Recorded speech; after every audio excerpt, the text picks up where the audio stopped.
ールオブデューティーモバイルワールドチャンピオンシップが帰ってきた。ステージ4プレーオフの開幕だ。2億円を超える賞金とワールド Call of Duty Mobile World Championship is back with Stage 4, the regional playoffs, starting right now. Watch as the best teams from all across the globe battle it out for a shot at a more than $2 million prize pool and a spot in the World Championship Finals. After 3 grueling stages of competitive play, every one of these players and teams is battle-tested and ready to rumble as they compete in a double elimination bracket for Call of Duty Mobile Glory. Win and move on to the next round. Lose and go down to the lower bracket. Lose again and you're eliminated. Only the best of the best will earn a spot in the 5th and ultimate stage, the World Championship Finals. 5 regions, the fiercest Call of Duty mobile competition on the planet. Who will prevail? Find out right here, right now, as the Call of Duty Mobile World Championships continue live.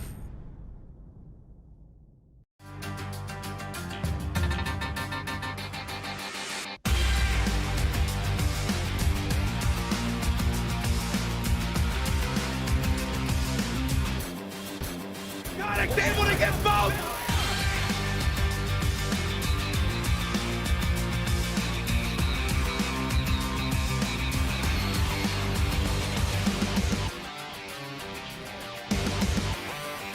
Louis comes in behind everybody and just drops him.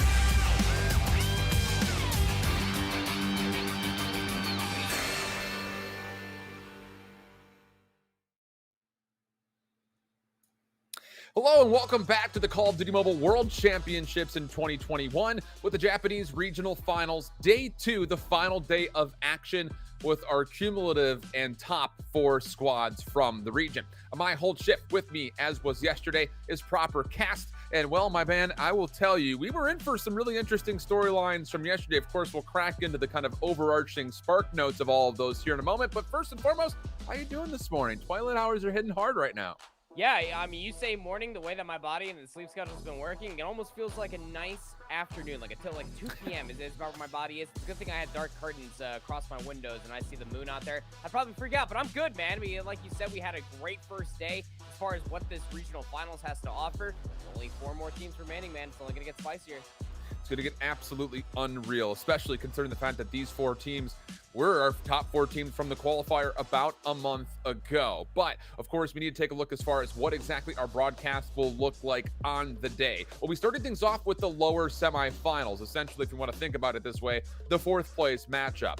From there, we'll jump on up into the upper bracket, but here is that lower semi just to kind of give you something to kind of frame yourself up for. It's going to be the Brilliant Owl X team coming in as the number 2 seed after the qualifier. They'll be playing up against the resilient, tried and true BBV Tokyo squad that was boasting a lot of confidence coming out of their 4th place finish from the qualifiers here into this regional finals. And largely speaking, for both of these 2 teams, we've gotten a really good look at both of them. And I will say, you know, for Vox, they really impressed us from their first matchup yesterday, but let us down a little bit in the winter semis. Yeah, they absolutely smacked Lizard in that opening match, right? And we were like, wow, I mean, this is our number 2 seed. So impressive, such amazing, such wow. And then they ended up facing Scars in the, when the 2 and the 3 seed, which was a reprise from the qualifiers leading up to the finals and lower finals where Vox were able to beat Scars. Scars got their retribution. They looked like the better team in that 3-0 fashion, but between them and BBV Tokyo, I mean, you couldn't write a better story. Vox just hot on the hills to try to make sure that they are known, whether that's the 2nd seed or just to be able to win it all and represent their country there at the global finals. And BBV Tokyo coming on in a month away from the qualifier, the last 2 times that these 2 teams ended up really seeing each other. Be able to see what they can truly offer here to be able to make a run happen. And for BBV Tokyo, again, they had a really tough matchup versus Scars in their upper bracket run. We'll see that here in a moment, but a cruise control lower bracket run so far, not only taking down Lizard, but also having a very comfortable run versus ITZ. But talking about that upper bracket, of course, the lower semis is coming up first for us, but the second match slated for the schedule will actually be the winners finals, which will showcase Reject, the perennial number 1 team here in the Japanese region, and they're going up against the Scars team that, like we mentioned, not only did they 3-0 BBV Tokyo, granted 2 of the 3 maps relatively close, their big upstart was the fact that they absolutely smacked Vox in the search and destroy to a tally of a 6-1, and of course edge them out in both of the respawns, both the takeoff hardpoint and the raid domination that we saw. They really lit things up, and I would say impressed both of us yesterday in that winter semis match. Yeah, they really did. It was more the resilience coming out from Scars in that takeoff hardpoint because it was close. It was competitive. It was 150 to 133. Vox were real close to being able to close it out, but Scars just maintained from their P3 to P4 rotation, and they were just able to close things out going in towards another set of hills. It couldn't have been any more neck and neck, the same way that it does frame up. I mean, both these teams in between Reject and Scars across the entirety of the winner's bracket side. You can see it on your screen. All 3-0s across the board. On the lower side, everybody ended up getting 3-0s, or you got 0-3 just once down the lower bracket side. So you couldn't ask for a more even-steven matchup throughout everything that we have to offer so far before we get right down to the nitty-gritty to see who's going to be placing third place, second, and of course, we'll crown that champ. Yep, good segue as well, because taking a look as far as what the prize pool looks like, $50,000 on the line here for the Japanese region. But I will say this much, the money, sure, great, you love to see it. But more importantly, finishing first is really what's on everyone's mind here, not only because obviously you're going to win more money, but that's the only spot that will actually qualify a team from Japan into the Global World Championships later on this year. So a mad dash here with our final 4 squads. Of course, the prize pool dispersal of what has happened for our bottom 4 teams, ITZ, Black Knights, Z Nation, and Lizard, finishing out from 5th until 8th. But man, I'll tell you, it's going to be hard to make predictions today. And I think just kind of before we really head up this first opening match, I think the biggest thing overall was we saw great moments from some of the squads and some really lackluster moments. Kind of talking about Reject in specific, of course, we'll have more time to break them down before we get to that winners finals. But as the number 1 seed, cruising to the qualifier bracket, all expectations that they were going to be able to do the same thing, get to the grand finals here again without any cause for concern. But they came out pretty slow yesterday. Yeah, they really did. And, you know, we could sit there and talk about, like, the multiple, I guess you could call them exceptions at this point, whether, you know, they were taking their opening opponent for granted. It did end up making BK look really great. The Black Knights did come out absolutely swinging. They were able to keep up with the pace for it as well. But does that open up a very scary hole in the corner once you start to going down to where we are here on Champ Sunday? It's top 4 teams. Scars is that team that really showed up versus Vox, the team that, you know, we were all coining going in towards this regional finals, specifically between you and me, that was potentially going to be able to give Reject a good run for their money. But if Scars were able to just absolutely hand them their rear end like that, especially in the search and in the domination, then I honestly think that you cannot take them from granted. Yeah, maybe Reject have been able to beat them a handful of times, but their scrims and closed doors all look very good for them in their favor. When it comes down to Champ Sunday, we said it yesterday, I'm going to continue on with this coin phrase when it comes down to competitive Call of Duty as a whole. You just got to look good on the day. And the one thing that Scars did definitely bring to the table is that their teamwork were at an all-time high. Rejects cannot take that for granted. Indeed the case. But of course, all of this brought to you by the official smartphone of the Call of Duty Mobile World Championships, Sony's Xperia 1 Mark III. And I'm telling you, this thing doesn't just look good. It's going to make you feel good when you put your fingers all over and start fragging out enemies. Obviously, you got the big wide screen, absolutely incredible touch design to make sure that you're accurately making impact. But I think the coolest feature about this phone is the new kind of rewind time feature that essentially functions as your own personal replay system. You can capture up to the last 60 seconds and 120 FPS capabilities. So in case you go off and you're, you know, fragging out, whether it be in the multiplayer, in ranked, or maybe in the battle royale, you have the ability to go back, clip things up, and share it to your friends. So we'll give some love to our sponsors and come back and frame everything up for what we have for match number 1. Don't go far. We'll be right back. Further beyond that, looking for the third. Oh my goodness! I'm taking it up a level, gonna even that score. Oh, and he's able to get both! Hit that floor every day, all day. All I do is win. I'm the best in the world. I let the games begin. The one gets the second. I do it when I cold show, the cold show. You know there ain't no other going out with a bang. How you like Another one! Now 1 versus 1. What is this? game over? You ready? How you like me now? Game over, game over. That's how I do it when I move over. You know I'm taking over, game over. On top of the North American region, coming out of the lower bracket. Going out with a bang. How you like me now?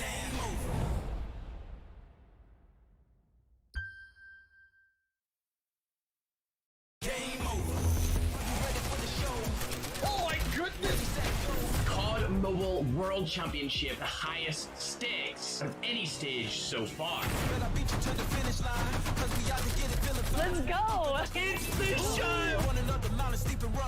That's absolutely the Karma Show, 21-2! You have no idea how hard we worked for this. Regional final, regional playoff. Finais regionais.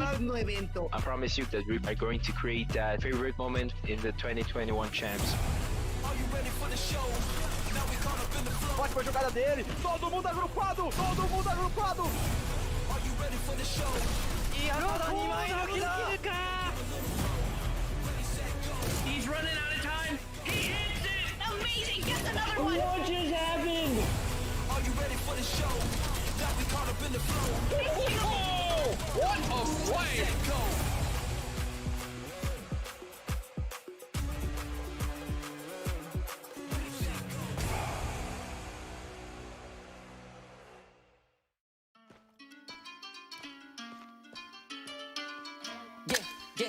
No me hagan demostrar, a la buena el mejor, a la mala normal. Yo no sé de rapear, Capi pone en la pista y yo empiezo a tirar. Yo no vine a inventar, pegado en la UCI, pegado en la TAN. Mala mía, manito, es que como yo no hay otro igual. ¿Qué tal?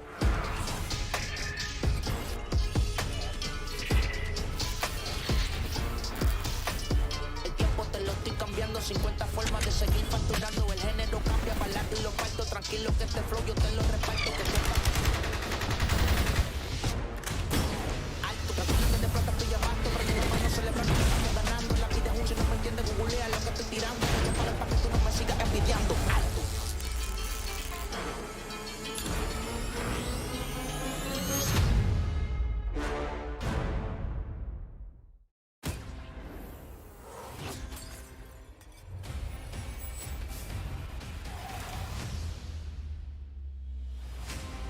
Brace yourselves, more flashbacks incoming.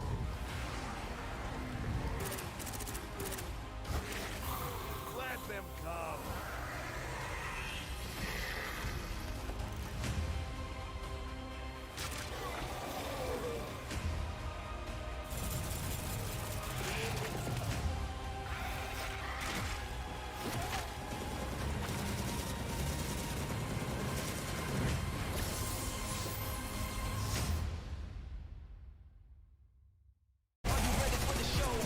Oh my goodness! COD Mobile World Championship, the highest stakes of any stage so far. Let's go! It's the show!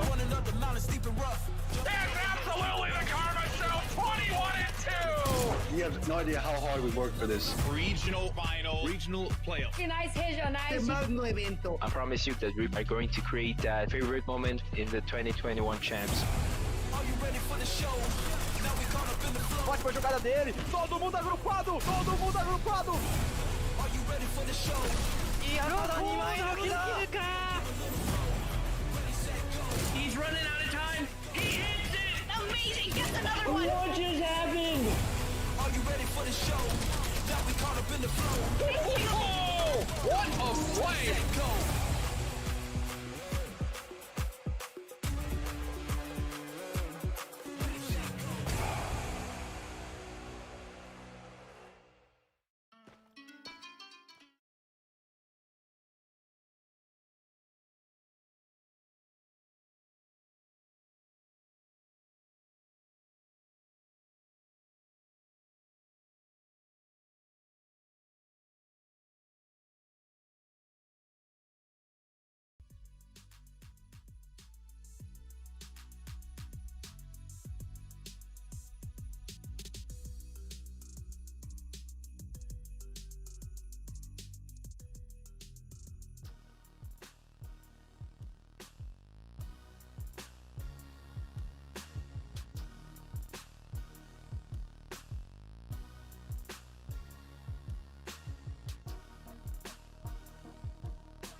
Welcome back. We are just about ready to go with the first match of day number 2. I don't know if you guys can tell. I'm amped up. I'm pumped. I know Proper's feeling the energy.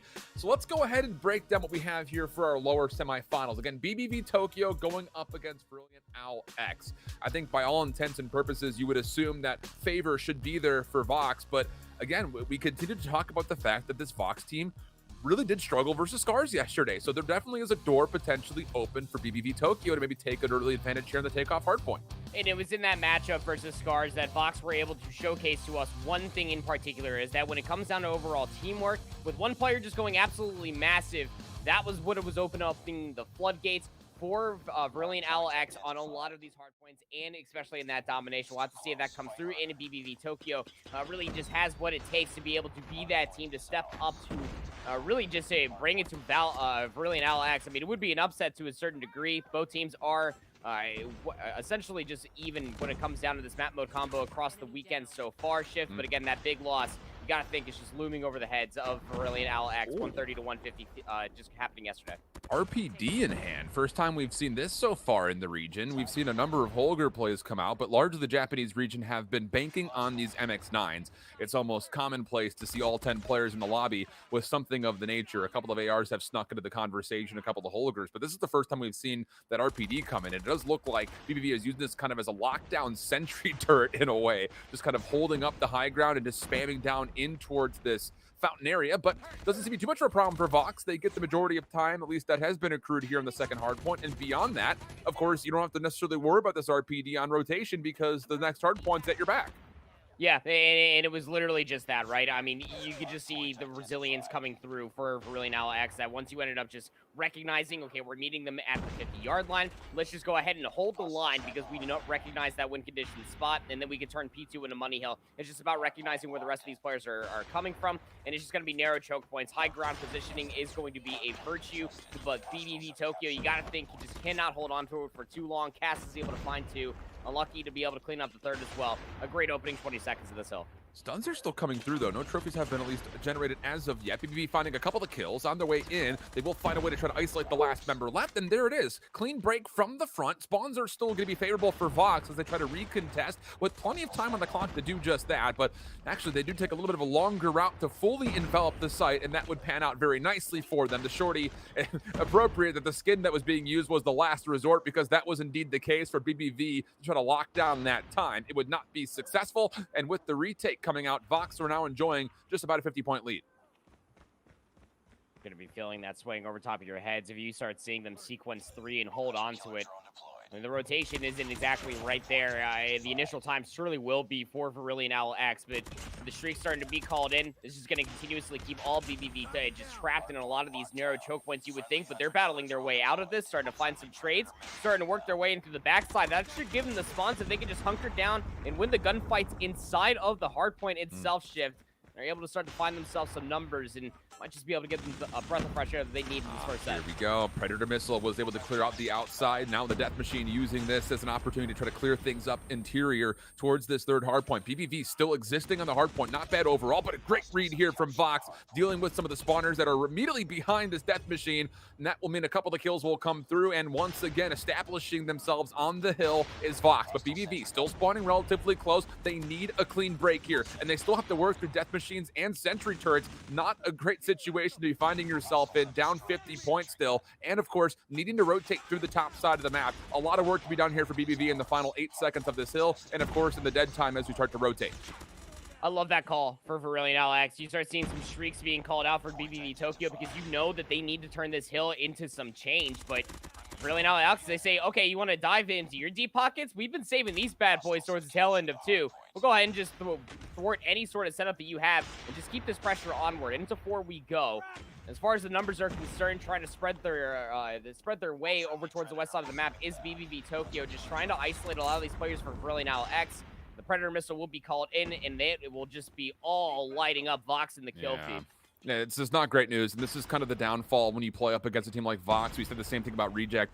Once these two teams will find an advantage, it's very difficult to come through because the efficacy that they have with their specialists and score streaks is so darn high, including now equalizers also in play. You have to feel like BBV should be close to getting some operators of their own, including a death machine that's currently being used, but you got to find a way to contest before this game is just simply put over, done and dusted. Vox still have a couple of more specialists to work on through, but cast taken down means that the last 10 seconds are looking good for BBV, but a lot of work to be done. I mean, you're going to need 110 straight points here, essentially, if you want to find a way to steal this first map away from Vox. It's 9 seconds apart from Flawless. 9 seconds is the only thing that you can give Vox before they close out this map. And it's going to have to come through with a lot of heroics, but not from Vox's side, as you see just one player just hitting it from the backside, just trying to at least find some flanking members. That's going to at least kind of dwindle the numbers that BBV Tokyo were hoping to have over by P1, because again, they just got to play flawlessly.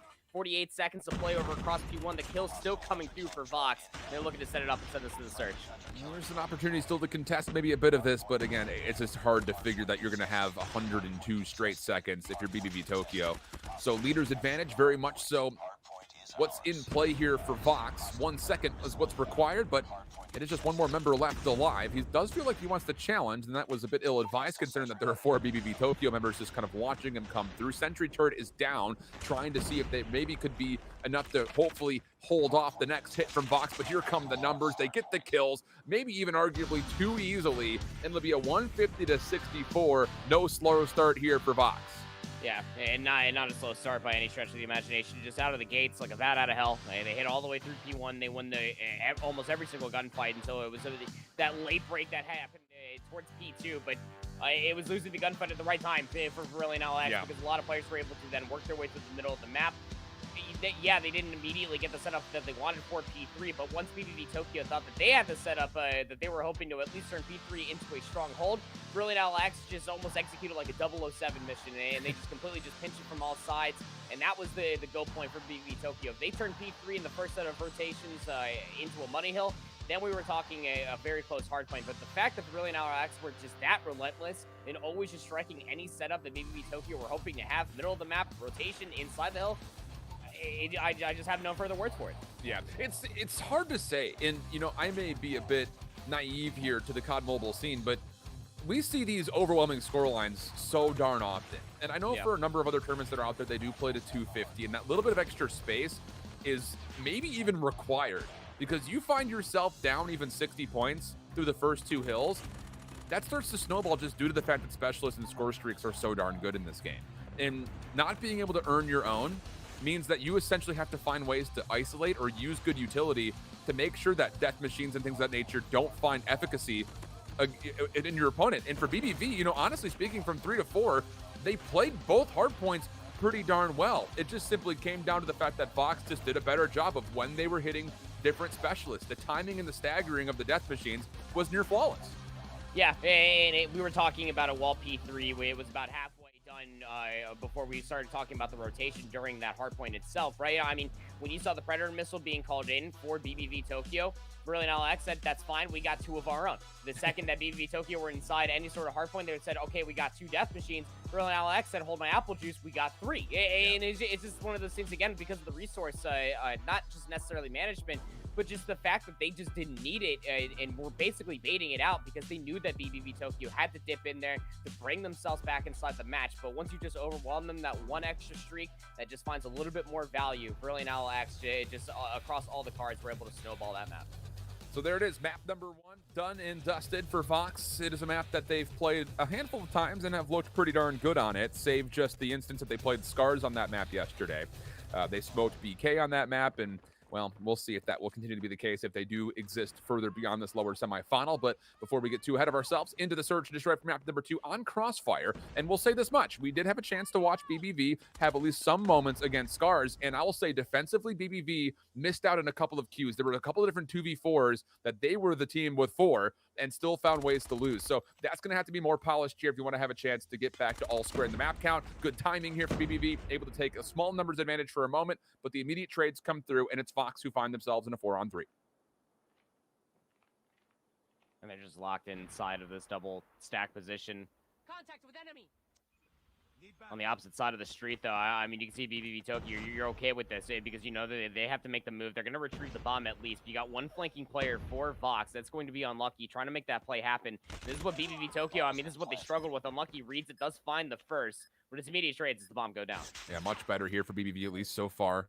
Trying to play through Broken, but Vox have read this. We'll get the isolation, and now it's a 1v2.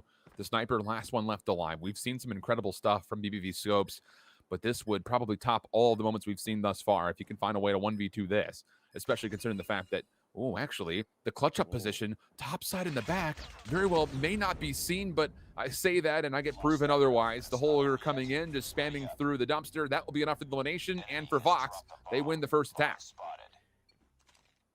And I'm glad we brought it up just in a small ass light. I mean, the thing about BBV Tokyo versus Scars is that when they were being isolated, they weren't necessarily able to come out on top, even when they did have a numbers advantage. That little glimpse towards the end of that first round might just play into something that BBV Tokyo need to rely on, and that's just stacking together, trying to play for the numbers. As far as an opening round is concerned, a lot of shots, a lot of smokes, and everything ordnance-wise being thrown towards the middle part of this map, but it's all rotations coming through. Vox still trying to play for this B-bomb. Yeah, and for BBV Tokyo, a very aggressive look with 3 members trying to flood into Broken. That gets pushed back, and honestly, just really well read from Vox. They rotate a couple of offensive members there to deal with any imminent pressure that happens to come that direction. But the big problem is, can you actually get this bomb over? That's not the greatest thing we've ever seen in our lives. Oh, no. Forces a player outside of the second floor from Broken, and for that actually is massive because BBV don't have to move their sniper, in which Unlucky will fall to the hands of the scope. First blood good for BBV, and a tough situation here with 60 seconds on the clock for Vox to try to work their way onto a site. Still got player number 3 for BBV Tokyo. Again, just adjacent to the diner. Just playing that lurking role. The second that Vox try to move towards this bomb, they're going to get struck down. And it's like you said, they don't have to move their scope. It's just watching that mid-street scoop. 43 seconds left to make a play happen. The number's not looking too good. You just got to hope that you can maybe find a bomb, maybe find a pick. Just try to at least bait out some shots and some information. But the bomb will be tossed over towards Cass. It's about to be planted, but the strike might be in here for BBV. The bomb does get planted. They'll be not able to stop, and Vox walk away with 2 kills. That was mostly coming through the near side over towards B. Wow. The entire defensive pressure over towards Broken has also been thwarted, so now it's a 2v3 situation. The shorty going to be needed to clear. Good information off the shoulder peak. First shot going to go errant. The second one as well, also missing. So the MX-9, that will do the trick. Now a 2v2. And how about this? Actually, BBV member has gotten on towards the bomb. They're trying to go for a defuse. The help isn't there in time. It will be 1v1. Opposite side of the bus. Reload coming through. Still plenty of time for the defuse. Toggles the sound cue, but that's not enough because shoulder checks are coming out, and Vox will use that as their advantage overall. And that will turn into a very electric ending to our second round. 2-0 up for Vox. Yeah, and toggling this out, and Q immediately just throws a shoulder, baits out that, yeah, you got to drop that. You got to deal with me still. But that got real scary for really an LX, but what an execute. Collapsing around Broken, pushing past Diner, dealing with some of those lurking players for BBV Tokyo. Just when you thought their setup was so good, even off that first blood, it doesn't matter. A lot of middle map pressure. We thought their setups were aggressive previously. Now they're running in your face with MX-9s. Much better here after the opening snipe. Second blood will come through as well, but we take this moment to do an experience dial-in with BBV Tokyo.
That's much cleaner for BBV Tokyo. Like we mentioned at the top of this map here proper, 4v2 situations for the defensive side of BBV were not clean yesterday versus Scars, already much better. And how about it? The scope is really paying dividends through at least the last round plus this one here as we get Burley and Alex try to make an aggressive play towards A. But this one essentially stuffed off the get-go as 3 straight kills come out for BBV. Yeah, I mean, you got to think that there's a lot of Augusta. There's a lot of just amount of, we'll hold the horses. Unlucky just found themselves a 4-piece. You want to talk about a numbers advantage off of great timing through the smoke and everything. Unlucky says, hold on a second. I'll go ahead and bring this right back. 2v1, though. BBV Tokyo just has their scope alive. Started off the round hot. Has to have a little bit of a high real finish as it's still the A site to be confirmed for this bomb as it's being planted. It just can't happen. I mean, you've got all the opening kills. There's no need to full rush down the A site from there on out. But my goodness, Unlucky able to find a pretty hefty collateral. Hunter drone is going to make things very difficult here for BBV as it continues to circle. And as soon as this player starts to make their way forward, this drone is going to eventually lock on in, and there it is. So now BBV down to, can the quick scope be hit? Over the top of the bomb, almost a chance, but Vox will persist in... My goodness, the quad feed from Unlucky. What? It shouldn't happen. There's no way. It can't happen. No, I mean, every single person was trying to go in there and be that second guy and search and destroy. Right? We always talk about that second guy trying to find that trade. The trade never came through. Unlucky said, I got it all, baby. And this was all of the confidence that was built off of a very aggressive push through the middle of the map. You found first blood through the boomstick as well. All odds for BBV Tokyo, but the round lead definitely suggests otherwise here for Fox, especially when you got Unlucky pulling at the stops like that. Very aggressive push, though, defensively. Again, Vox are just in your face. Immediate trades are out, though. Across the street, it's Vox that come out on top for the time being. Yeah, you got to credit BBV for trying something new here, but it's just 100% read and dealt with by Vox. The initial player to Butcher, no problem there to deal with. And so now it falls onto the shoulders of one. It's a 1v4 situation. Diffuse now also a part of the equation as far as how this clutch would look. And you're on the wrong side of the map there, friend. This is going to be, well, pretty much impossible, and that will be set into stone. So what could have been, and maybe in a lot of arguments, should have been a 2-3 half. It's instead a 1-4 half as we swap the sides. Yeah, it definitely should be another round count there for BBV Tokyo. You got your first blood, and Unlucky, it just answers back with a 4-piece. Just again, things you simply just cannot allow to have happen. So now you got to have a strong offensive round here. Great opening nade out from BBV Tokyo. Looking to surge their way forward into B. You got 2 players here defensively, though, for Vox. Waiting to meet it inside the doors in that crossing towards Ziner. You have to be able to commit to getting this bomb planted sooner rather than later, you have to feel like. And there is the call over the half wall. Nice read here. Deals with one contested. One more coming out the corner. Unlucky, though, will meet the opposite end of a shorty. So this is looking very comfortable for BBV. 5-on-2 situation. They've got cast down to critical health, but no reason to try to challenge as you can just wait for them to play for the retake, which obviously would have to come pretty darn quickly with just 25 seconds to play on the clock. Getting together, though, the last 2 Vox members. Looks like they do want to try to overwhelm right through the front door. Double hit comes out. They do find the first kill. Surely not. BBV all over the bus. There really should be no exit allowed. Quick scope coming through. Last player stuck in between buildings, and that's much better for BBV. I like how the little surely not comes out, right? Because you never know, right? And 2v4, bombs planted, all odds in BBV's favor. We've seen it once. Don't fool me again. BBV Tokyo able to at least close out that round. Great setup, great push all the way into Diner, just executing towards that bomb site as a whole. There's the boomstick again, trying to find some timing towards the middle of the map. Won't find anything to speak of. But you can see Vox on the minimap. They're actually using the smoke as cover to go to the Broken. Yeah, I like the play. All 5 members making their way over. Quick scope comes through, though. BBV able to find first blood. Looks like they have mostly read that there is defensive aggression coming into Broken, and the reset and the repositioning will come out. The sniper actually has the bomb as well. So, I mean, this is going to be a very slow offense you have to feel like. You need to be very diligent and clinical as far as how you want to try to open up some space here over towards B. Trophy will be part of that equation. More players also still funneling over towards the Butcher. Enemy contact. But still the pressure that's starting to mount over through Broken. Well, I was say starting to mount. It's the only place that currently exists now that there's 2 straight kills, and the bomb looks like it will go down successfully without contest for BBV. Things about it, though. Getting a lot of comms probably from the opposite side that they're being overwhelmed because that's absolutely the case. But BBV starting to come out on top of that. Just one more player left alive for Vox, and they will be dealt with. BBV Tokyo saying, hey, we're an offensive team. They are really bringing it to Vox. These executes all the way through Butcher, just able to not necessarily brute force their way through it. They're taking the space and they're just holding it, almost expecting Vox to make an aggressive push, which they typically do. When they find that numbers advantage, they just hold the line, always expecting Vox to try to even the odds, and that's a great first blood out of BBV on this offensive round. I cannot even begin to explain how difficult that shot is, knowing that you're probably being countered by an opposite scope, but Fox continue to get aggressive, and the SMG start to light things up for 4 straight kills, and just like that, a first blood, and what looked to be a very successful start to an attacking round has all of a sudden caught the secondary scope in a 1v3. Contact with enemy. And with no bomb. Yeah, it's just a good luck, right? It's all the way across the street. You got all 3 players for Vox. They're aware of the situation. You got to go this way, bud. I'm so sorry. You got a shorty. And you're just hoping it at least to maybe one pump somebody, at least maybe get the cover, quick scope somebody. Give us a show. Okay, that's an isolated kill. Still lots of time on the clock. The defense for Vox have rotated over. Do they know the bomb is down? I think is the biggest question at the moment. They're positioning as if they do. But you don't want to rule out a shorty in either of these 2 situations. Does he not see him to the left? Oh my goodness, Unlucky may have just gotten really lucky. I don't know if his teammates have communicated that, hey, you absolutely just saw somebody really close on in. Quick scope now going to be required. Shorty going to be pulled up, finds the first 1v1. He completely resets. There is still so much time on the clock. But gets caught with the nade out. Fox from behind. Clean things up in a near 1v3. Cut just a touch short. Every single time that BBV Tokyo really start to get some steam rolling, it's always a submachine gun or the pair just coming through and just absolutely blowing them up with MX-9s, and it just happens one more time. Another quad feed coming through for Vox, just really playing spoiler to BBV Tokyo and some of the early goings for this round, almost at the clutch up too. Very nail-biting round, but it's only going to continue to be that much more nail-biting as BBV look to get aggressive. It does not come up in their favor. I like the attempt, though, with the shorty. It's just a bit unfortunate that they don't fully check their left. Vox still aggressive, though. Maybe caught a bit off guard here. Spamming down the trigger. Not going to be good for any eliminations, but Cass still exists. Finds one! Gonna get the second as well. One more contestant nearby. Nearly gets the turn, but the shorty will send him to his grave. 2v2 situation now. Again, tons of time on the clock, and at least for BBV Tokyo this time around. They do have the bomb to play with, and most importantly here, Proper, take an eye on number 5 in blue, already opening up some space through Broken, maybe opening a route over towards A if they want to go that way. I'm sitting here wondering how fast the player number 5 for BBV did get to this broken down building, and if they saw anybody cross towards that B bomb as well.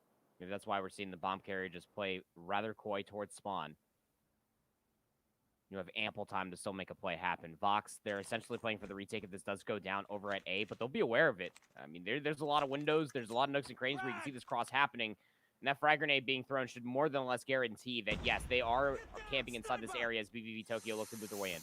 Oh, this timing is everything at the moment. Here comes Vox. Unlucky finds the first, saw the second, rechalls. Good team shots coming through, and Vox will put away the crossfire, search and destroy, and go up 2-0 in the series here in the lower semis. Tough scenes, again, you know, that's effectively 2 rounds for BBV Tokyo that you would think should be in their favor. We should be loading in with around 11, in my opinion, right now. You open up with it, and they both started off the same way, where you ended up having a boomstick for BBV. They found that first blood through the smoke, had a little bit of a silhouette help, maybe. Doesn't really matter. Because then you had the submachine guns, whether it was Unlucky in that 4-piece defensively, or on the offensive side, you had 2 SMGs just pushing straight through the gut, using the smoke against BBV. Those are just 2 rounds that you cannot allow have happen, and just leaving so many players in so many precarious positions, especially where you don't need to clutch up, even when you have numbers advantage.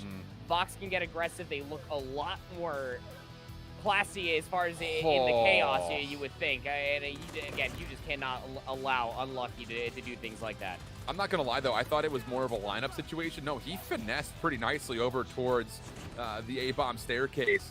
Really good stuff from Unlucky. A huge round recovery for sure. And then obviously the 1v3 turned into a 1v1. A really good look at maybe clutching things up. And look, I don't mean to put a lot of weight on that moment in particular, but if you want to come through a lower bracket run and get as the Japanese representative for World Championships, those are moments that you have to win. It Yeah. sucks to say that because, again, obviously the probability of winning moments like that are very low, but those are championship moments, and it's a little bit tough to see it go just a touch awry. So with that, Brilliant Owl X go up 2-0 in the overall series. Coming up next for us will be the standoff domination, and we're already in the midst of it. And I'll say this much, again, we're familiar with standoff coming out of the multiplayer scene. I don't know if you've had a lot of time to watch domination here, but this B flag is just an absolute murder dome.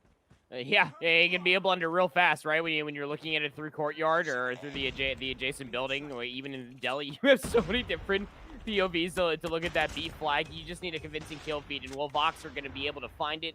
Do you start just working your way forward towards this home flag? And they absolutely will. And of course, being the favorite side for A, you can really get yourself a good looking for that B flag off of spawn alone. As far as numbers are concerned, I mean, Vox are just doing great as far as the opening minute is concerned. Nearly get the B capture as well. Pressure still mounting in front of Brown. RPD again is going to be used. It's so puzzling to see that in hand. I mean, you could see it every time we watch over to the RPD player. The ADS, I mean, you start it in 2021 and it comes up in 2022. It takes forever for that scope to be brought up to your eyes, and that was obviously kind of one of the dividends of why that member just fell right there for a moment. So Vox, they get the spawn flip that you want, getting over towards the A side. They very quickly take over Brown, and with that, synonymously, they also find the second flag capture here at B. This is where it starts to become very tough for BBV Tokyo. Because now Vox can sink their teeth in towards the middle of this map, slowly start to read where BBV Tokyo are trying to work their way towards it. It's going to be an A push towards the back alleyway. You got 3 players back here.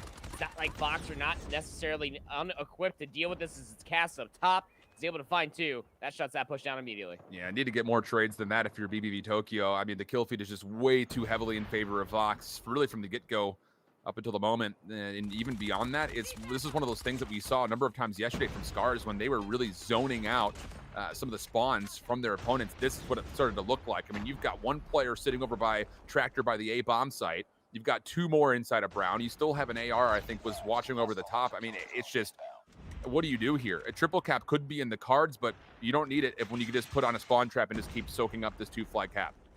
You just got to sequence all the kills together. And again, the way that you framed it up is the same way I framed up. It's just mostly all around damn near impossible. It's really tough when you're dealing with Vox because nobody's falling around the same time. It's more or less trades that are happening, and now we're towards the tail end of this round. Just need a handful of more seconds. Death machines are going to start getting utilized here for Vox. BBV, they find themselves just that little bit of an edge of life towards the very end, but now you're just hoping for some players to try to go absolutely heroic towards this Delhi and Grandma's area for this A flag, but it's just simply not to be. Yeah. Vox just too strong on this setup. They got that A flag. Once they got the 2 flag setup, they just did not stop. Just relentless, much like the hard point. And the thing about it is, like, even that death machine from topside Brown, it's like, you didn't need to use it. Like, no. that is egregious. just... That is absolutely the definition of egregious. That is putting absolute salt in the wounds. So 75-36 to tally, and the bad news about that for BBV is not just the score, it's the fact that you started from the favored side. So now you need to put something together here on the second half against all of the operators that are already ready to go for Vox. And you've already got a death machine on the table. They're trying to smoke out mid to get this early B cap, and if they do, that's pretty much the game from there on out. Yeah, I mean, it absolutely would be. Look at just Vox off the rip. You talked about some of the specialists being used, score streaks on top of that. They want the B flag early on. It's halfway towards its capture point, but they can't fully capture that flag because you still have lurking players for BBV Tokyo inside of Brown. So you got to deal with these players first and foremost. One more lurking player over by L inside courtyard. Player number 4 for Vox trying to go big. They will be dealt with on this edge of the street, though. And so far for BBV Tokyo, I mean, you've been able to deal with it so far. You were able to deal with a couple of specialists. You were able to deal with a couple of score streaks. But returning off of that, once you started finding a few more kills, Vox are like, we got 1 more death machine. Don't worry about it. We'll use it in our spawn. We'll find ourselves at about 4 kills. We'll work across the middle of the map and capture B flag anyway. Yeah, they've got enough tools to open up their own franchise of Ace Hardware right now, which I don't know if that joke will land with our audience, but at least you get it proper, so I feel at least somewhat validated. So I smiled. That was a very sincere and legitimate laugh. I want you to know. I love that about you. Yeah. And so, I mean, it's one of those things. So for BBV Tokyo, you are starting to work through back alley at the moment, which is good news. The question is, do they know that there are still Vox members that are lingering, and one of which is Cass with the Death Machine, and, well, they did not know that he was still topside grandma. So this game has now officially been put on a reach. Triple capture is in play. Vox is essentially making sure that they can do what they can to be as annoying as possible, and with the score streaks and specialists, it almost looks like a guarantee. And yeah, that doesn't seem to be the case. Cass will eventually fall. The A flag will be flipped, but you definitely feel like it's way too little and way too late. So Vox, I mean, moving your way towards lower finals. They suffered that 0-3 loss on the winner's side versus Scars, and from there on out, mission statement. They have just been on a warpath down here, right? Just making sure anybody that faces them, they're going to face the 3-0 hammer in ways that are just disrespectful at certain moments of time. As we saw through some of those rotations in the takeoff hard point, as we saw through the fire search and destroy, through a lot of those clutches on Lucky's 4th piece, but even through the beginning parts of this domination shift, the way that they just brute forced their way through the middle of the map, just completely just ruthless aggression, unbeknownst to BBV Tokyo, that all 5 players were in the middle of the map, overwhelmed them, flipped out the map, and the scoreline just from there on out just continued to escalate to where it is right now. It's just the decision, it's the velocity. Everything that we're seeing out from Vox is why they were seeded through number 2, and in the regional qualifier, they were able to then face rejects in that grand finals, looking to do the same thing in the lower finals. I might be a little bit out of line here by stating this, but it does definitely feel like it. So I'll throw it out there in the universe, and you can get on Twitter and tell me how stupid I am if I'm saying something out of line here. You can't just go into a team that's better than you and just assume that you're just going to outplay them just by going in and trying to individually just win gunfights. At no point in this series did we see the BBV that we saw yesterday versus Scars, where they were playing as a pretty solid collective, keeping Scars at least tested from start to finish. I mean, the back half of the hard point and pretty much the entirety of that domination, it simply felt like BBV were coming out there and saying, we hope we shoot better than Vox. That's not going to get the job done at this level when you're playing for a qualifier spot at World Championships. Take that statement and run with it, and for my money, if you try to do that at World Championships, depending on who gets out of this region. So, I don't know. Not impressed with the teamwork from BBV there, and it does eventually lead to their overall elimination in the lower semifinals. I may be out of bounds on that one, but Vox were just not getting traded. It was just too many individual gunfights, not enough setups that we saw from BBV whatsoever to ever really turn the tides what happened to that dom. Yeah, I mean, take what Scars did to BBV Tokyo yesterday and put that under magnifying glasses. We'll have a couple of replays happening from that final moments of the standoff domination. But what Vox were able to do was just better of what Scars were able to exploit for BBV Tokyo, and that was isolating a lot of the gunfights, overwhelming them in certain instances with the submachine gun presence that we saw out of Aurelian LFX. Again, where it was dialed up to about 10 for Scars yesterday, it was dialed up to about 11, if not 12 here for Aurelian Al. The way that the MX9s were just having their way across the entirety of this series is just something that you cannot simply allow to have happen. Again, much like you were saying, no trades, untradeable in a lot of different instances. A lot of those clutches cannot happen in Search and Destroy. So, BBV Tokyo, we'll see you later. Hope that you can clean things up the next time that you come around. We'll have to wait and see. But with that, like you mentioned, Vox do move on to the lower finals, which of course advances us through our schedule. Coming up next, winners finals time there, friends. The number 1 seed coming out of qualifiers and largely the king of Japan, Reject, will be playing up against Scars. A battle for the ages, you would have to feel like, especially if both teams play at the level that they did yesterday. We'll step away for just a brief, small break. When we come back, we'll set you up with the map series set for the winners finals right after this. Oh my goodness! COD Mobile World Championship, the highest stakes of any stage so far. Let's go! It's the show! That's absolutely the Karma Show 21-2! You have no idea how hard we worked for this. Regional final, regional playoff. Nice regionais. I promise you that we are going to create that favorite moment in the 2021 champs. Ótima jogada dele. Todo mundo agrupado! Todo mundo agrupado!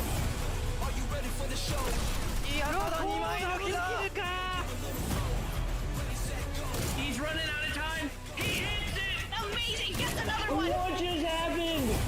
Are you ready for the show? Now we caught up in the flow. Oh! What a play! Go.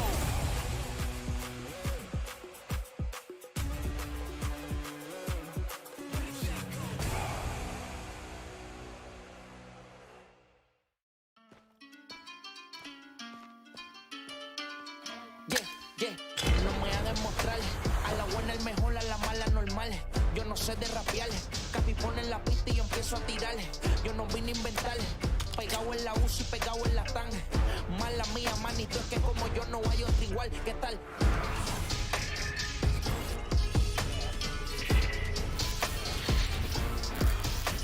El tiempo te lo estoy cambiando, 50 formas de seguir facturando. El género cambia, balato y lo parto. Tranquilo que este flow yo te lo reparto. Que sepa. Alto, capillas de plata estoy llamando. Prende la mano celebrando que estamos ganando. La vida es un, si no me entiendes, googlea lo que estoy tirando. Para que tú no me sigas envidiando. Alto.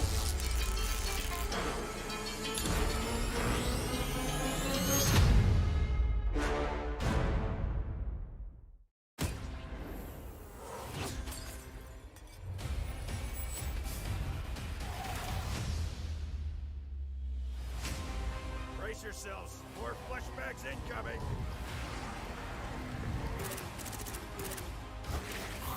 Let them come.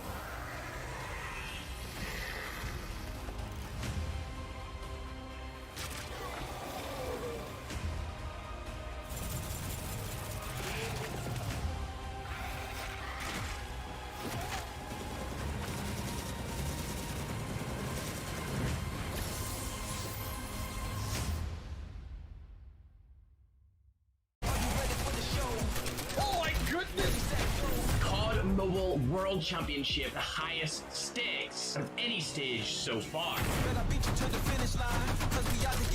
Let's go. It's the show! That's absolutely the Karma Show 21-2! You have no idea how hard we worked for this. Regional final, regional playoff. Magno evento. I promise you that we are going to create that favorite moment in the 2021 champs. Ótima jogada dele. Todo mundo agrupado. Todo mundo agrupado.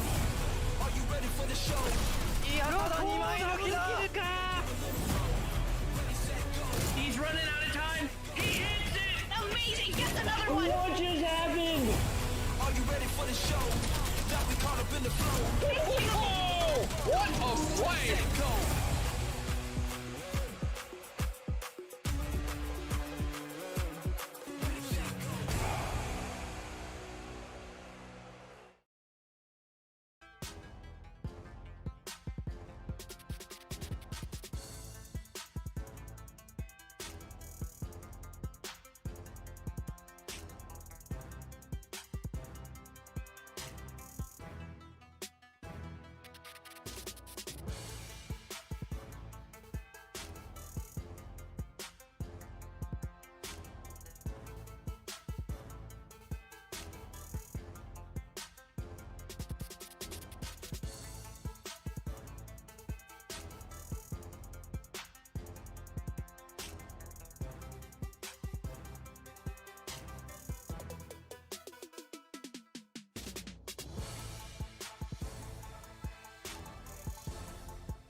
Welcome back, everybody. We've eliminated one of our final 4 teams. We have said farewell to BBV Tokyo at the hands of a 3-0 from Brilliant Owl X. We move our attention over to the upper bracket as we've got our winners finals coming up next. It'll be Reject, the number 1 seed coming out of the qualifier, and in a lot of people's minds, the number 1 team in Japan. They're going to be squaring up against Scars, and as much as we can sit here and just kind of fluff up the ego of what Reject has done so far in the region, I'm not going to lie, I'm going to spend more time talking about this Scars team because I feel like a lot of people going into this bracket were just assuming it would be Vox versus Reject in the grand finals, us included, and Scars absolutely smacked around Vox yesterday in the winter semis. Yeah, I mean, some would definitely argue, I would be one of them, I'm sure you're right there too, that as far as Scars run into winners finals are concerned, they had the tougher road because they had to face the number 2 seed of Aurelian Owl X, of which they dealt with decisively. I mean, that was not a very close match at all, where Scars were just absolutely belittling Aurelian Owl X with their overwhelming amount of teamwork. Reject on the other side of things. Black Knights gave them a run for their money, especially in the opening for that hard point. We'll get more to that later. But the way that they were able to just decisively hand ITZZ that loss was just not the same amount of, I guess, pushback that Scars were facing along their road. Sure, were all of those matches, all 4 of them between the 2 teams, as equally as explosive and as decisive? Yes, absolutely. But at the same time, Scars looked to be the more tested team, and we're showcasing a lot more teamwork. Indeed the case. Before we jump into the map series set, of course, big shout outs to the Sony Xperia 1 Mark III, the official smartphone of the Call of Duty League, Call of Duty Mobile World Championship. It's easy to let that run slip off the tongue just a touch. But again, the game-enhancing features that come with this phone, it absolutely will give you a leg up in the competition, especially considering the fact that to compete at this level, you have to play on a phone. So with the native 120 hertz refresh rate, allowing for smooth gameplay, the precision touch screen, and I think just beyond that, just the other options that come with this phone to kind of make you, give you a chance really to optimize like dark areas, what you want to do about your sound, things of that nature, definitely has become the mainstay as far as what the competitive integrity of Call of Duty Mobile will look like. So if you're looking to improve your chances and maybe give yourself a leg up on the opponents that you happen to find yourself in ranked or like the Battle Royale, anything like that, make sure you check out Sony's Xperia 1 Mark III. With that in mind, though, now, looking at what we have for a map set overall, very interesting because Scars, I would say yesterday, stole our attention with how clean they were on the takeoff hardpoint. That will be a part of the conversation, but we'll have to save that until map number 4. And coming into map number 1 for our first hardpoint, it's Summit, who for Reject, they looked great on this map. One of the reasons that they were able to not just take down BK, but also they were able to win this map versus ITZ yesterday as well.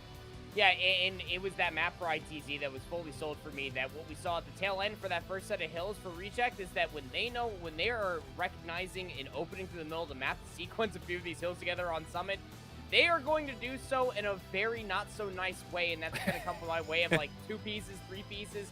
It's just overwhelming, and that's why I just keep on relying and bringing back towards Scar's teamwork that we saw throughout all of the series. Did they not play on Summit yesterday? Yeah, that's fine, but through the hard points that we did see, continuous break attempts, and once they ended up breaking inside the hills, their setups were absolutely sublime. Those have to be there because what we saw from BK in the early goings of that Summit hardpoint yesterday for our first match versus Reject was legitimately just that. They met them pace for pace in the middle of the map, which you and I spoke very highly of, where P1 does reside short. It can be scrappy, but so long as you're fighting those kills in the spacing that it provides through the middle of the map to be able to hold on to the P2 spawns, that's when you can start racking up a lot of time.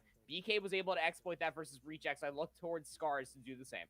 And for Scars, I think the kind of biggest thing overall is not just starting off hot, but making sure you're able to contest on rotation, especially for this map one, because we said it a couple of different times yesterday. Out of the 150 points that Reject had versus BK yesterday on Summit Hardpoint, 100 of them came essentially without contest between the 4th hill and the 1st hill. So that's going to be something that's going to have to be cleaned up for Scars, just never allowing a chance to Reject to gain any sort of a leg up overall. We also have a firing range search and destroy in the mix, which we saw a pretty good amount yesterday, but as I'm checking back through our notes, between both of these two teams, we, I think, only saw it a single time played, and that was Reject versus BK. And it was, again, a little bit of a slow start for Reject, but once they, again, started to pick things up, feel their confidence, they took over the map from there after the first 6 rounds.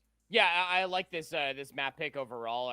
Looking at it for both these teams, especially if you are Scars, you go back, you watch some of that VOD from yesterday, and you just start to learn. Maybe you can end up exploiting the same things for BK did end up bringing towards Rejects in a higher form. In that firing range, search and destroy. Again, a lot of BK's success in those 3 rounds that they did take off of Rejects was just not necessarily isolating targets, but it was having the crossfires here on the on firing range. You have a lot that does offer the way that 3 traditional lane map does play out, especially for search and destroy. And again, leaning back on Scars for a lot of their players, whether from the ARs or submachine guns, they know what it really takes from the teamwork of what we saw through the search and destroys that they played yesterday, whether that was on takeoff or it was on standoff for their 2-0 record as well. And then to kind of finish things off, again, we're just doing this verbally here. Hopefully we have a graphic to kind of help re-emphasize this. Standoff domination. We've mapped number 3 again. We have not had a chance to watch any of the teams from yesterday play this map as of yet. Of course, naturally, we did have a chance to just watch it just a minute ago, and Vox dominate. And here's the thing about maps like Standoff in Raid and the domination. Because that B flag is out in the open, it's all about just finding key power positions and making sure you're locking them down. Now, BBV Tokyo in the last matchup versus Vox, they never really contested top grandmas. They never really contested top hotel. So it was pretty much easy going for Vox.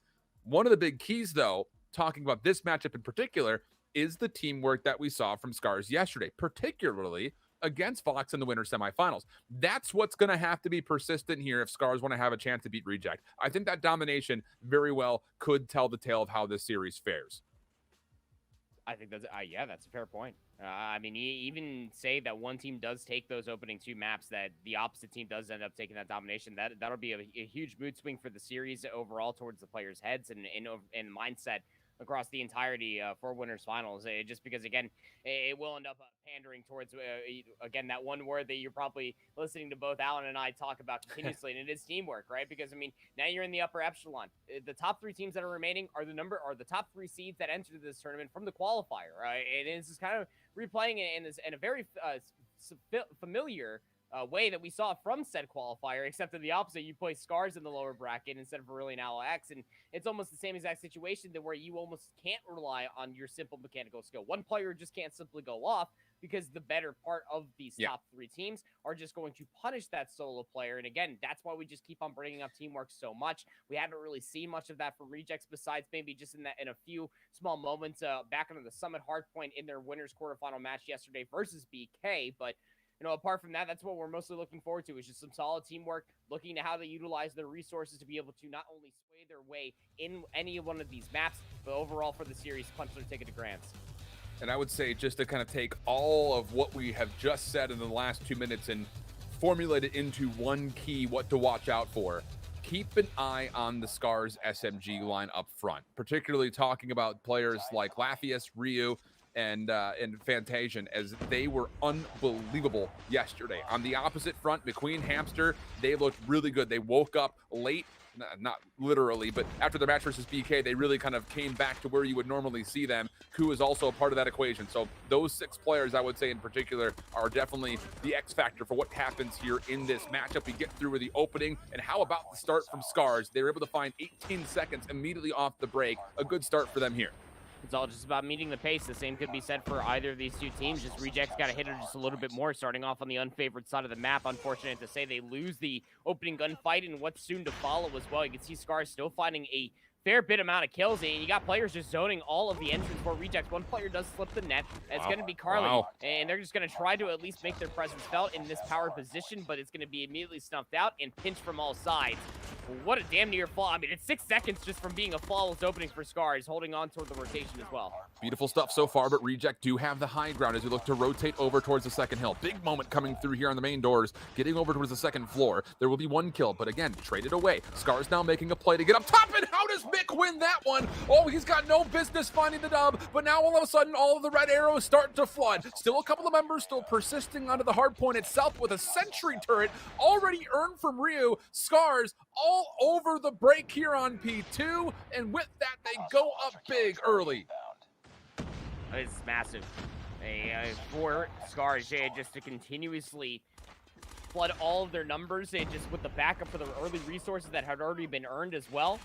I mean, this is what we were talking about, just framing up the entire best of 5 series, specifically this map alone, that you could really just start snowballing, no pun to the map and the way it's placed intended at all, but this is where things can get absolutely nasty for Rejects if they can't start battling their way back inside one of these hard points.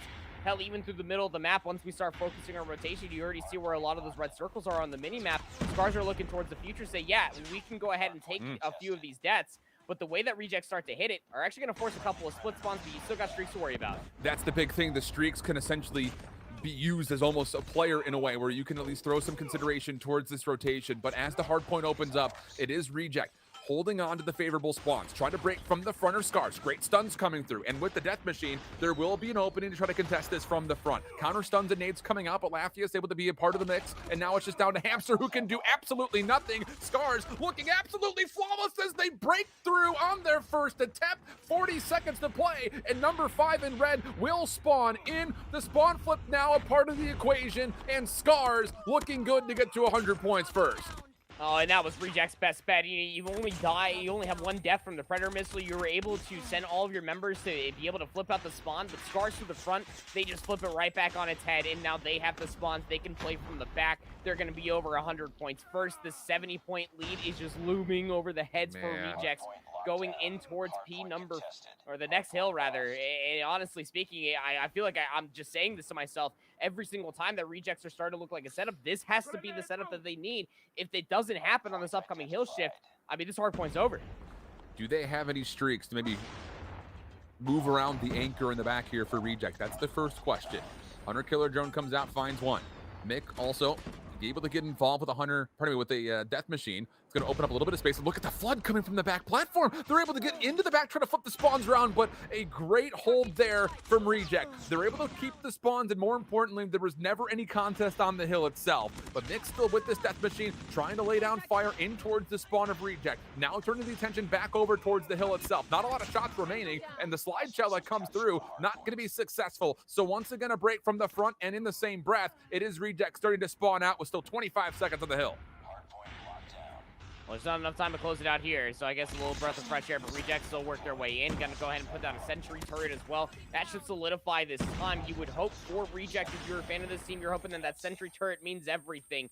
But Scars, again, are just relentless. They have the leader's advantage, so even if they continuously lose gunfights, which they're not, by the way, they broke back into this hill just for the scrap of scrap time. That is just so much pressure off the contested time as well over Rejects. Going back to P1, that it's just 9 seconds that you can only give up before Scars closes out this game. Here we go. Here comes the break attempt. Numbers starting to loom here for Scars. First couple of kills come through, but a response to Reject. 3 straight kills. Mick still a part of the conversation and will be able to turn things in favor of Reject for now. Ryu working on his way forward. 24 total kills for him. Looking for number 25. Able to find the assist for it. And here comes the full envelopment of the site. Tien from the opposite side, but Reject still holding on. It's Carl with a double with the shorty. And at 141, the score has been stalled, and Reject in a comfortable position around the first hill. Well, again, you can really start to snowball a few of these hills. Look at the way that Rejects are playing out P1. The kills going their way, but most importantly, making sure that they try to maintain that high ground and presence on the hill as well, because they know that they got to play this hard point flawlessly, but Scars still able to work their way in. They find the kills necessary. Ample time on this hard point to close it out. You got to touch if you're Rejects. Just dropping from the scaffolding. No time to really just get your gunning up in a position where you can find yourself a favorite gunfight. And Scars, the lead just too gone too early, 50-94. I mean, that was just brutal through that first set, huh? Man, we mentioned it yesterday. We kind of asked the question before we signed off. Would Reject have a slow start into day 2? They had a very slow start versus the Black Knights yesterday, and we said that if that were to happen again in day 2, they would not get away with it. And I won't necessarily say that Reject started slow.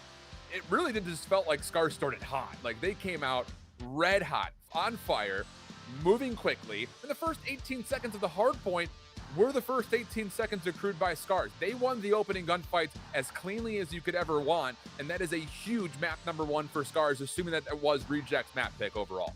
Yeah, I'm glad that you brought that up. It's not just the opening gunfight, it's gunfights, plural, because it wasn't just the opening breakoff, as you see a couple replays on your screen now. It was about 2-3 gunfights then after that they got so about like 26 seconds off of P1. They got about 45 plus off of P2.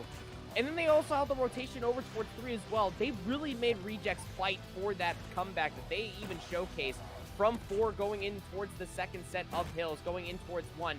You almost had the hope. Your heart was definitely beating for Rejects, but Scars with that leader's advantage, again, just relentless. The way that you just had so many players just going off early, going off late. Ryu with that early century definitely helps, but the way that they were just able to finesse through the entirety of this map, just opening up the floodgates for Scars to always work their way through the front of these hills, always kept Rejects on their back heels, and they just simply just could not work their way back into any of those hard points. I mean, Ryu almost dropped 30. Just let that simmer on your tongue against Reject of all squads. Mentioned it. If these very aggressive SMGs can find a way to start off hot, Reject could be in a lot of trouble. And so far, we've seen just that. Now we go into the search and destroy. Laphius was a problem on standoff yesterday for Vox. Can he continue to be that way here? First blood, good for Reject. Second blood as well coming through for Carl. Yet TN only able to find 1. And it looks like the initial hit towards B largely has been dealt with as we have a 4-on-3 defensively favoring Reject. Yeah, but you know the rotation's going to come through this middle lane, right? So you can't just flood your way in. You're more or less trapped in here waiting for the engagements to come through. You're just hoping at this point that Reject are going to end up looking for some information. And, well, they might just be able to find some timing. It's going to be a big trade, though. It's not going to be favorable for anybody unless you're a Reject fan. Nice. One more player left alive. A wonderful collapse as a whole once they all got the information off of a couple of kills that came early on in that round to rotate on over and reinforce that B site. Not bad at all. Reject getting the first couple of kills. Never really giving up position over by backside of tires. Scars, difficult rotation and defensively, never could fully recuperate around the B site. So first round, good for the attack. Scars setting themselves up, or putting for the defense. Scars setting themselves up now to go over towards A. Reject in a position to once again just kind of split this map into 3-2 form. Good information there for Fontagen. Not able to fully take a shot to the player that's inside a trailer. Scars has been able to confirm first blood through the middle of the map, and a second one will come. That's that player that was isolated. And then how about Laphius? Able to find one more behind that. One more player on the flank, not going to get there in time to do much of anything. And that's not just a first attacking round. That is a flawless attacking round coming out for Scars. The way that offense just felt, it's kind of like a Yoshi just leading the eggs. You had the 3 players, so you still had 2 Yoshi eggs at the end of this entire round, right? But you dropped your eggs along the way, just expecting for the full flank to come through, and the middle map coverage was also there as well. I mean, you can't write a more poetic round of how perfect that was for Scars. Just being able to isolate those targets and coming out on some of those longer range engagements, looking to play the hot hand, though, make this 2 rounds in a row. Hamster, though, will get the better of TN, so another first blood has opened up for the time being, forcing out a 4v4 take. But might just find some great time in the back. Yeah, but Hamsters continue to be a nuisance here over through the backside of barrels. Ryu with the Holger, able to hold down the trigger, find 1, and then you actually grab a second Vantage and able to watch over the top. And in the same moment, you also saw the long flank for Mick looking good. One more player inside a trailer, but again, it's the SMGs, man, I'm telling you. Scars are coming out looking for every single fight they can possibly find, and they're not losing them more often than they are winning them. I'll tell you that much, just simply put. Great offensive round once again, this time from a little slippery play from Mike. Yeah, and it's just annoying, right? Because now you're just worried about the flanks for the SMGs for Scars, and by the time that you try to go for a medium to long range engagements, you're going to have to deal with Ryu over here with the Holger, just spraying down a couple of these walls, and now the SMGs can hit through the front, isolate a 1v1. Laphius is going to get the better of that player, though on the opposite side of things, it will just be a minor trade. It is a 1-4-3 early on. Reject, as far as the defense are concerned, are getting absolutely rammed over. And then Fontagen, the only player that defensively could hold off this plant, was the sniper of Hamster. He gets dealt with once again. That 1v1 has more often than not gone the way of Fontagen. But Ku has found a bit of an opening, slipping into closet, has denied the initial plant towards B. And Ryu's got no idea second shots are going to be good for Ryu. Now an opportunity maybe for one more 1v1 over by the side of tires, or this player on the flank, but it's Mike. Not going to lose that one. And that will be enough for what really is almost a 4-0, honestly speaking. That opening offense had some legs to run on, but a 3-1 start from the attacking side is nothing short of dominant so far from Scars. Yeah, apart from a great 3v3 retake over by the B site for Rejects, that's the only life that we can really speak of. You know, apart from a lot of isolating engagements for Ku, almost able to show some big life. But Scars, I mean, they're just so aggressive. And now you got a round like this where you're just playing so passive, just trying to get some information, that you're just in the heads of Reject rent-free. Isolated engagement over by the B site is actually happening, but it's actually coming up in favor for Rejects. The 2-for-1 trade early on. Minute 30 left. Rio, though, able to get one more in response. 3v2 now as Fontagen once more. He's been so good with this scope so far today. Looking unbelievable. Damage confirmed. Tien's going to make sure that he confirms the elimination behind that. So now an opportunity for a 1v2 situation. Reject making their way through trailer. And honestly, there might not be the information, but just when I say it, Ryu will look back over, find the kill, and my goodness.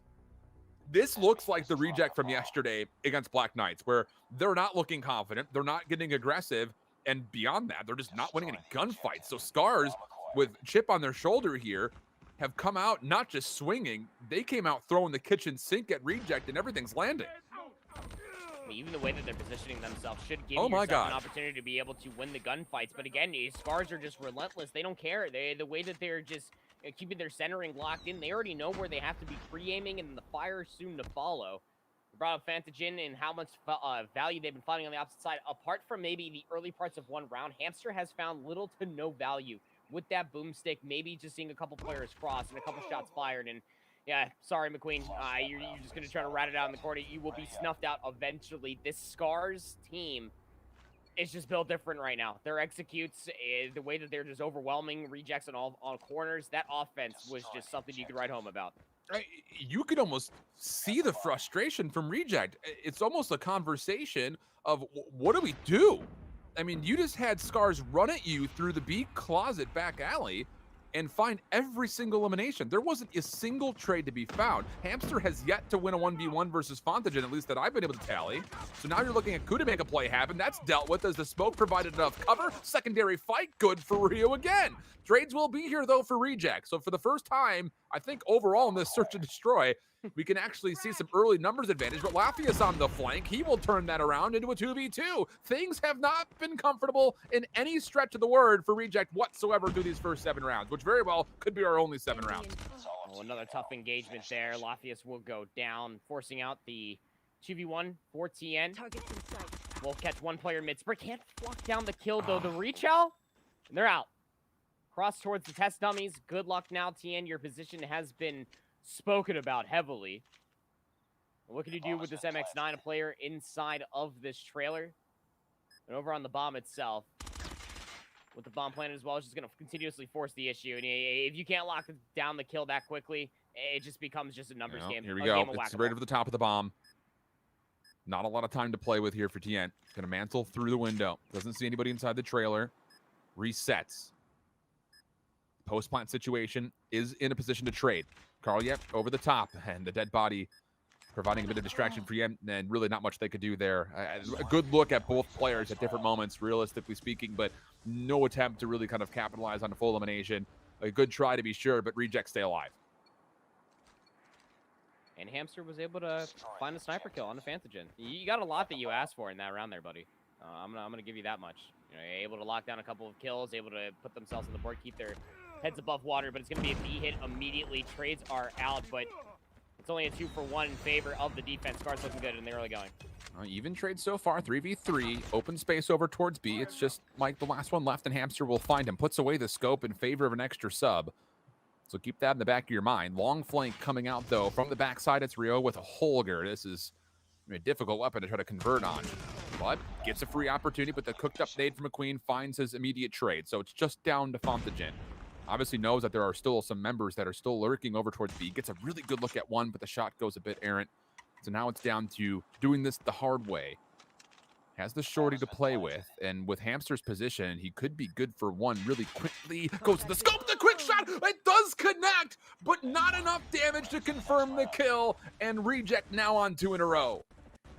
Reject for this offense, just completely disrespecting any setup that Scars are trying to go for across a lot of these bomb sites. They're getting a lot of good timing and finding the centering as well to be able to find these early engagements and coming out on top of them as well. Yeah, I mean, say what you will, offensive, defensive sides.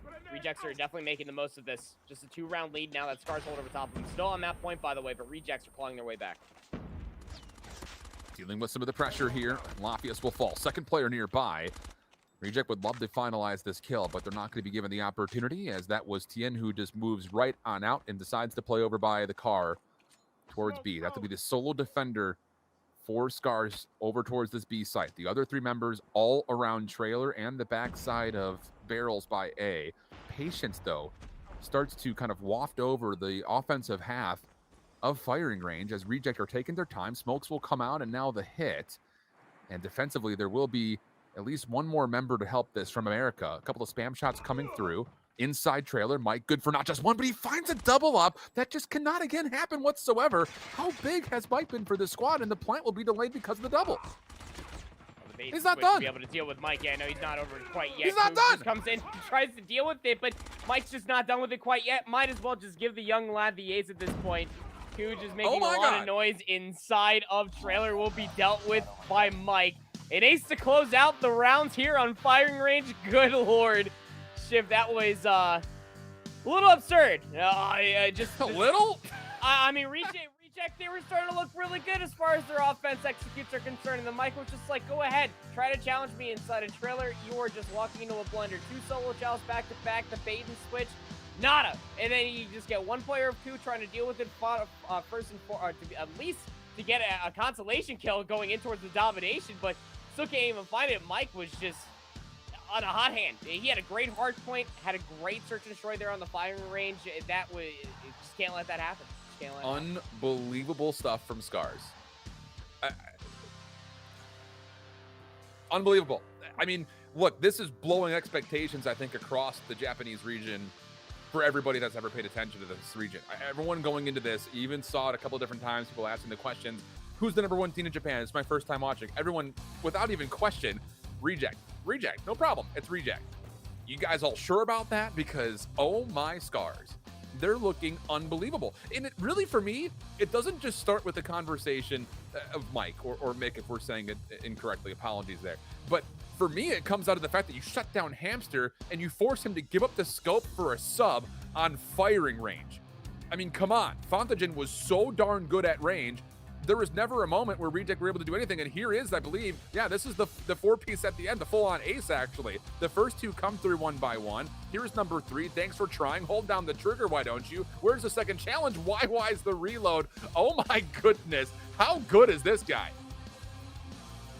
I mean, so it wasn't an initial bait and switch that started to come through that doorway too, but the second player ate what seemingly looked like a significant amount of damage. It could end up at least getting the first player's trade. And by that point, once you're just trying to at least swipe on all different sides of your phone, he just sprints on forward. He's out of there. Actually crazy. And much like you said, Rejects, are you sure this is your #1 team, Japan? Because it's starting to look like that Scars are really paving their way to represent Japan as a whole towards those global finals.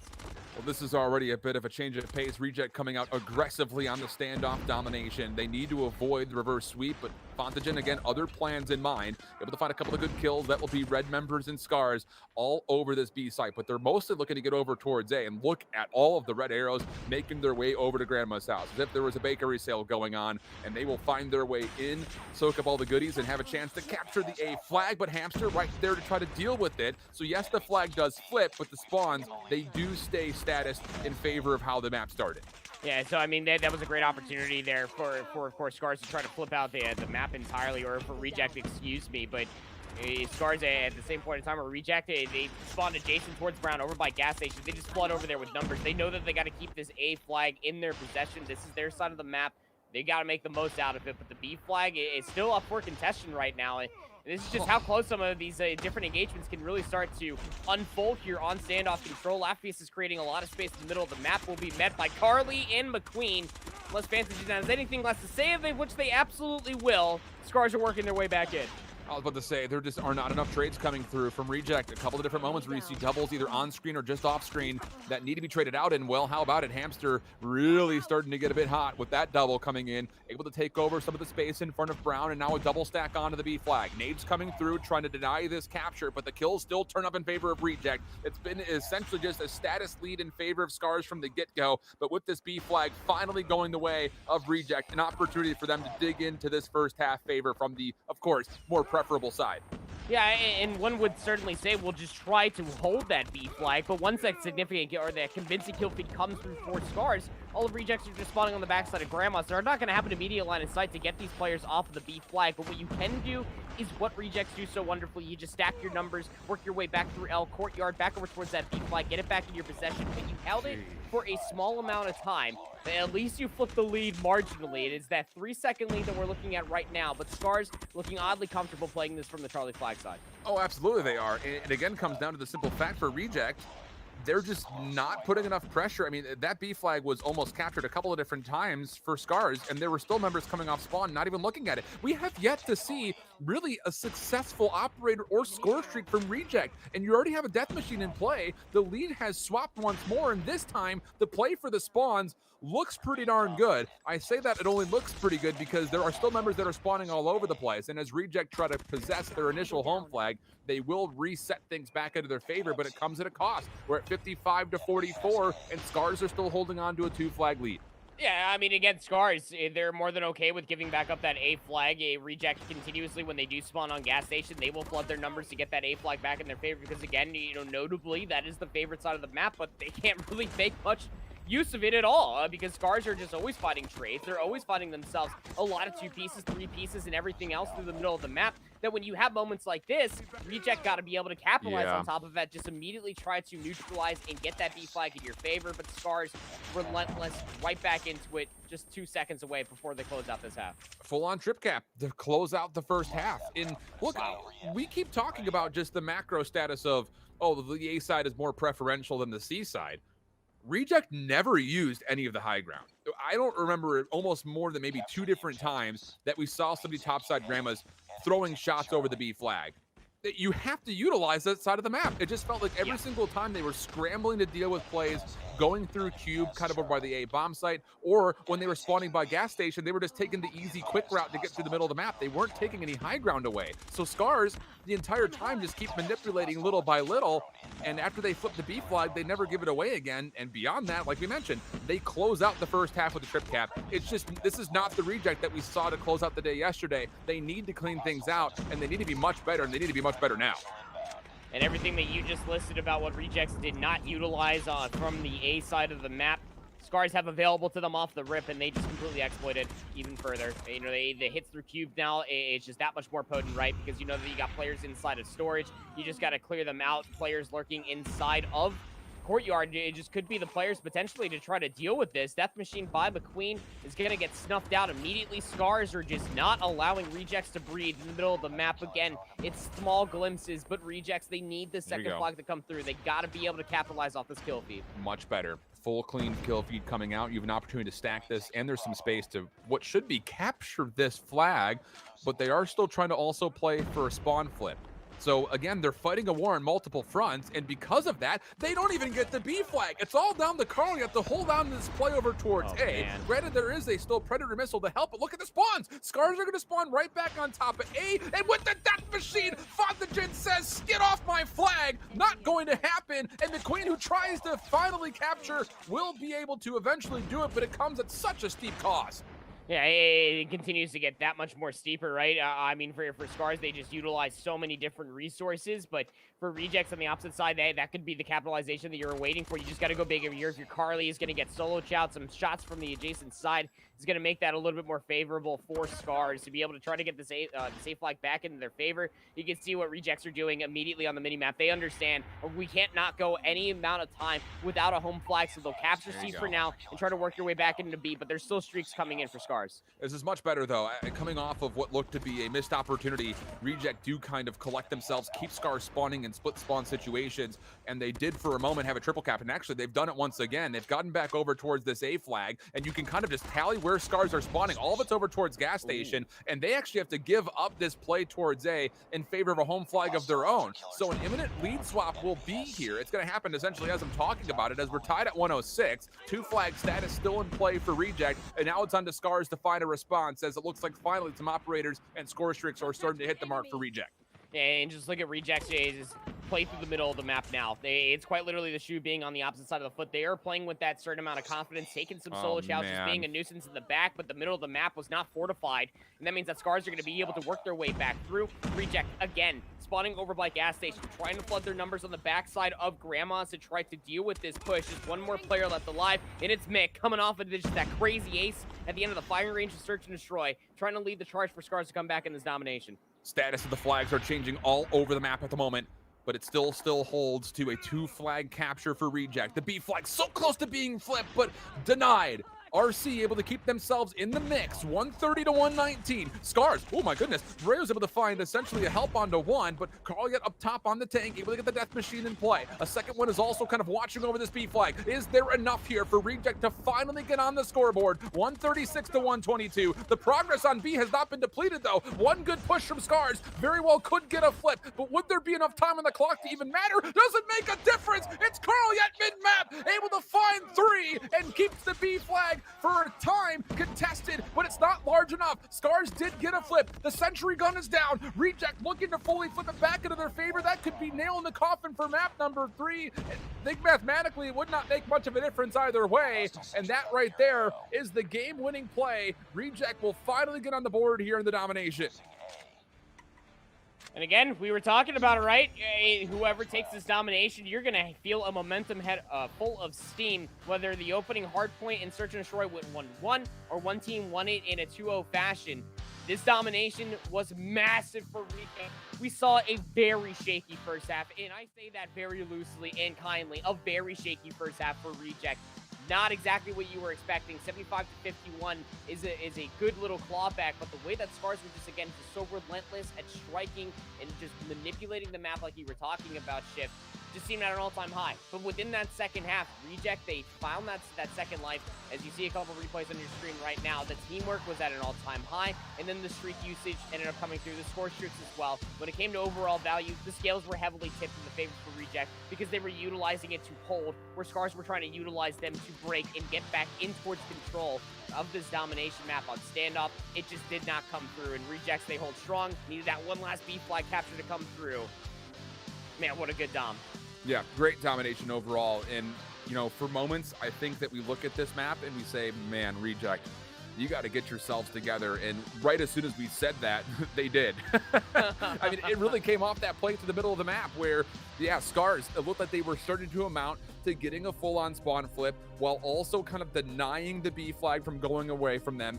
But still, the second set of spawns that come out, Reject keep the pressure on and continue to force the spawns for Scars to be all the way out by gas station. And almost the same thing that happened to Reject in the first half started to happen to Scars, where it really wasn't clear with those gas station spawns, where did they want to go afterwards? And Reject able to capitalize, take an advantage, and never truly give it away, even though it got close a couple of different times. So, a little bit of extra life here from Reject. But you've got a long road ahead of you if you're going to reverse sweep this Scars squad, and it comes by way of the second step forward, which is the takeoff hardpoint, a map that Scars has been flawless on so far through this regional finals bracket. Yeah, to say that they looked comfortable on this 150 to 61 win over BBB Tokyo just yesterday would be an understatement. They were convincing the way that they were manipulating a lot of different instances of this map, manipulating from 1 to 2, just holding the 50-yard line, and then being able to just to work the north side of the map when it comes down to 3 to 4. It's just the way that we can just continue to write novels at this point for the way that this team of Scars across this regional finals has played hard points so far. Shift, it's been absolutely sublime, but they got to do it to close it out here in 4. Reject on the bounce back, though. Tall ask, that much is for sure. And Scars not taking your traditional just let's go run at the hard point. They're looking to get some high ground. So yes, you do have Reject on the hill for now, but there's a lot of different angles you have to be very careful of. Unfortunately for Reject, they've dealt with a large majority of them. Mike has other plans in mind, though, as he starts to make his play come through from the backside of this. Rio working with him, and that will be enough to completely clean, and with that, also accrue maybe just a little bit of score. Reject not done yet, though. It's able to bounce back with a couple of trades, and the early status of the first hard point, at least for now, will still favor Reject. But the big key is, as you look over to where the status of the teams are, it is Scars in a very comfortable position, still kind of watching over the backside rotation of what eventually will be the second hard point. Yeah, it's a 2 to 3 step process if you are Reject starting on the P3 side, right? I mean, you win the opening gunfight, that's great. You get some contested time across P1, that's what's currently happening. But you're not going to flip out the spawn through that first gunfight going in towards P2 where you can get a lot of time. 40 plus is what a lot of teams are looking for on this upcoming hill here shift. And well, now Reject are trying to make the timely play, trying to work their way forward before P2 actually pops. Just not necessarily finding the kills, not convincingly enough as those will spawn on the north side. And this is going to have to be essentially a full flood. And this is where Scars were so good yesterday versus Vox. Zoning out so much space, pushing the envelope as far forward as possible, but maybe they went a little bit too far. Reject will have a couple of players spawn behind. Scars spawning out should be aware of this, but can they actually win the gunfights? That's the big ask at the moment. Reject playing patiently. Hamster in the back, able to find a lot of damage, but no kills, and the rest of Scars have dealt with the pressure from the front. But with this win, is there enough to, again, kind of put some pressure onto the spawns overall? Reject working for multiple fronts. Coob coming in, able to find their third straight kill. Looking for number 4. Here comes Scars, right up the top of the staircase, but there is not enough damage dealt, at least from the first member forward for Reject to clean things up. But on the second attempt, they will be able to get a full-on break. Lafayette doing what they can to finesse with the old scrap time, but it will be Reject with a 10-point lead. It's like you say, it's going to be a full-on flood. Where did that flood come from? The front, through some very narrow choke points. But they got some information, the lethals, the tacticals, everything else in between. Was able to find a lot of information from the top side and some corners as well. Rejects, they definitely done their homework when it comes down towards this map mode combo to be able to know potentially where Scars are going to be located at. And now we focus our rotation over towards new Scars with the immediate setup, but you're still going to deal with some of these lurking players for RC, which they're starting to do in spades. Now just significantly putting numbers on the north side of the map for Scars. This would be a very good setup. The opening 20 seconds is looking pretty good. Stuns are just continue to be a problem here for Reject as they get just pushed back every single time. There's been a handful of kills, and now they're starting to turn that into a bit of progress as Carlyet is able to get right on in with the death machine. First 2 kills will come through. Wants to take this upstairs. Tien able to win the gunfight, and it's a moment like that that could be absolutely massive. The Queen with a death machine of their own, but they're on the outside of the hard point, and more nade span continues to come through. They can't really use this to get in, at least not initially. The rest of the help will be there, and the slide through from Hamster allows McQueen a chance to clean things up. And just as soon as Scars were looking really indomitable over towards this third hard point, it's Reject who are able to take the lead right back to the scrap. Look, it's still a solid hill, though. You look at the time in between these two teams, it might as well just be even. Yeah, say what you will, the 4 seconds, I get it. But Reject literally just threw, what was it, about like 4 death machines in towards that break. They finally get it, sure. But as far as the resource is concerned for Scars still sitting on the back of it, that's what's about to happen. As soon as P4 pops, 2 death machines are about to be utilized for Scars. What do you do if you're Rejects? You're just walking in towards an LLS of a chain gun. You just hope that maybe you can find a trade on them, but the stack is here for Scars. Good luck working your way into this hill. Hamster does have another death machine in play. Not going to find too much with it, and Scars just so darn clean. I mean, just how many times are we seeing doubles pop up in the kill feed from some of these aggressive SMGs? It's arguably too often if you're a Reject fan right now. You need to be able to find trades on these guys. And now you get, again, that aggressive zone. Tien watching on the outside, now turns his contention back forward as it looks like Mike is in a little bit of trouble. But Fontagen is there to assist, and it's just the help from Scars is so good. I cannot explain to you guys enough how immaculate the team play for Scars has been in the respawns. And this is something that we talked about yesterday versus BBV Tokyo. The Scars in their P4 setup, it's just it's a fortress of solitude. You talked about the help that was coming through. The way that they've been able to do that across the entirety of this map so far is just at an all-time high. You're absolutely right to sing the praise of that if you are watching at home, but you got to be feeling pretty darn scared if you are RC. You came in as the #1 seed. We looked at you very highly. Now you got to make some magic happen going back towards P1. You're in favor to the side going towards P2, but it's got to be flawless for P1, and, well, that's what's always so scary now, isn't it, Shift? Streaks, everything, scores, streaks, everything else included in the back pocket of Scars. And that was another death machine for Reject that found a single kill and then was nullified. It's just the efficacy that we really praised Reject for on their score streaks and specialists yesterday has been so absent. 125-73 the score, and Reject are in pieces. Arguably, maybe even in shambles at the moment, as they're all over the map, completely individualized, and Scars are reaping the rewards. 135-73. Flawless situation coming through in the last couple of hills here for Scars. That is until Reject finally able to find some trades and keep some contest here on the fountain. Yeah, the second that Lafayette ended up spawning in, you knew that the work was done. Scars, they just started sinking their teeth in towards the middle of the map. They knew that the work was done. P2's about to pop. Scars are in. You just need 14 seconds, and you will punch your ticket to Grand Finals here over the #1 seed in this region, in this country of Japan. Big and they are wins. just absolutely meeting them at the doors, just shutting everything down. Another Death Machine.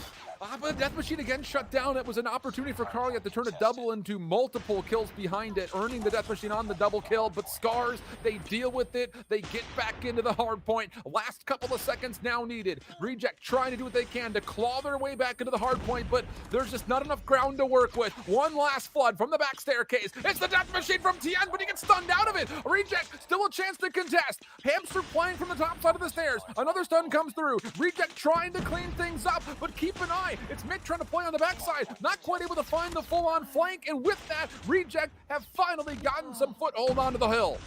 Yeah, but now you got to focus your rotation all the way across middle map. Got to get over towards 3, where Scars are currently holding down the rotation. They just need 3 seconds. Scars are still throwing numbers at this, by the way. They're actually going to be thwarting themselves towards the middle of the map, but you're still having lurking members. It's going to be Fontagen and Mike also just finding a lot of kills, but Reject, they got to fly. You got players on the hard point already, and, well, it doesn't break now.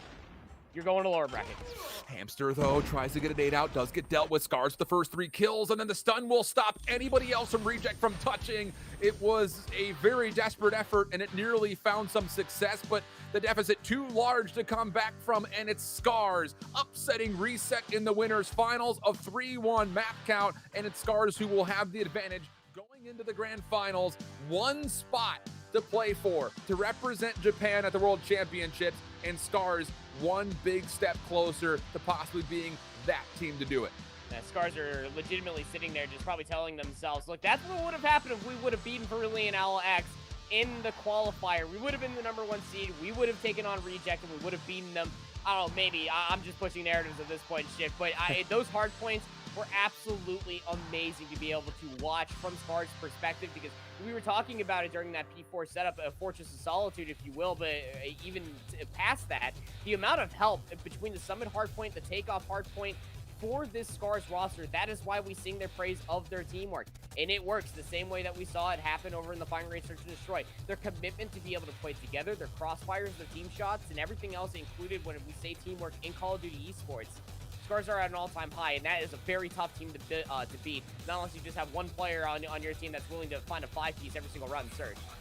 This Scars team is absolutely the real deal. The aggressive SMGs were so valuable throughout every single map that we saw. Fontagen in the Search and Destroy, palpable with the scope. And realistically, the big heavy hitters that we were looking at the top of this matchup for Reject never had a chance to really shine. So a cloud now lurks over Reject as they make their way down to the lower finals, and they have another rematch playing up against Vox. They beat them twice in the qualifiers, but you cannot come out sloppy versus this Vox squad. They looked very convincing versus BBV, and that's not a matchup that you're going to want to see when it comes down to trying to get some revenge versus Scars. We've got 3 teams left here in the Japanese regional finals. Only one will make it onto the World Champ stage. We'll find out how things go in the lower finals when we come back after this. Oh my goodness! COD Mobile World Championship, the highest stakes of any stage so far. Let's go! It's the show! It's absolutely the Karma Show 21-2! You have no idea how hard we worked for this. Regional final, regional playoff. Nice regional evento. I promise you that we are going to create that favorite moment in the 2021 champs. Ótima jogada dele. Todo mundo agrupado! Todo mundo agrupado!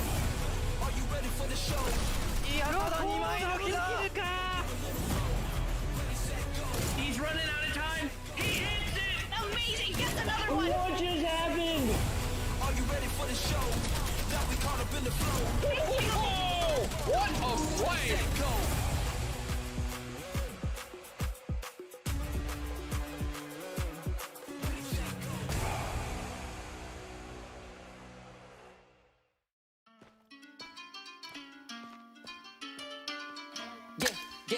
No me ha de mostrar a la buena el mejor, a la mala normal.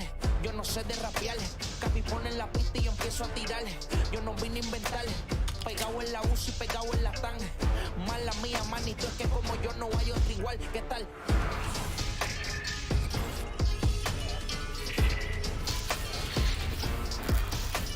El tiempo te lo estoy cambiando, 50 formas de seguir facturando. El género cambia, para y lo parto. Tranquilo que este flow yo te lo reparto. Que sepa.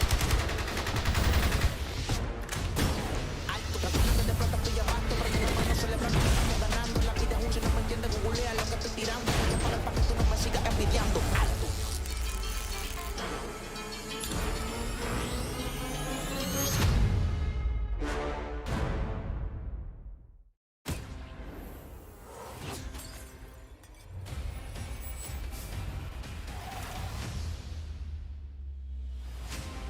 Brace yourselves. More flashbacks incoming.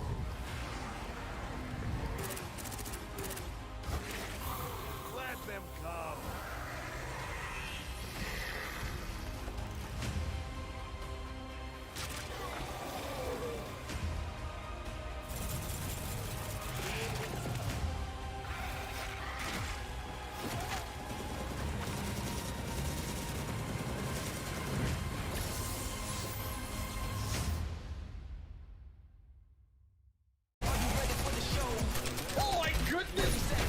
COD Mobile World Championship, the highest stakes of any stage so far. Let's go. It's the show! That's absolutely the karma show.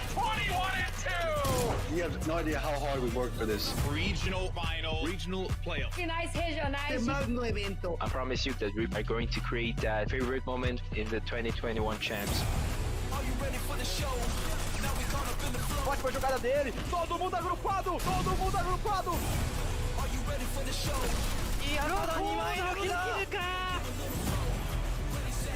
He's running out of time. He hits it! Amazing. Gets another one. What just happened? Are you ready for the show? Now we caught up in the flow. Oh, what a play! Go.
Welcome back, everybody. We are through 2 of what very well could be some of the best that we've seen so far in the Japanese region. That is good news overall because we still have a couple more matches to go. My whole chip with me proper. And like we mentioned, top 3 teams still remain here in the Japanese regional finals, but only one can represent the country at the World Championships coming up later this year. So let's take a look to see how exactly things have shaken up in the winners bracket.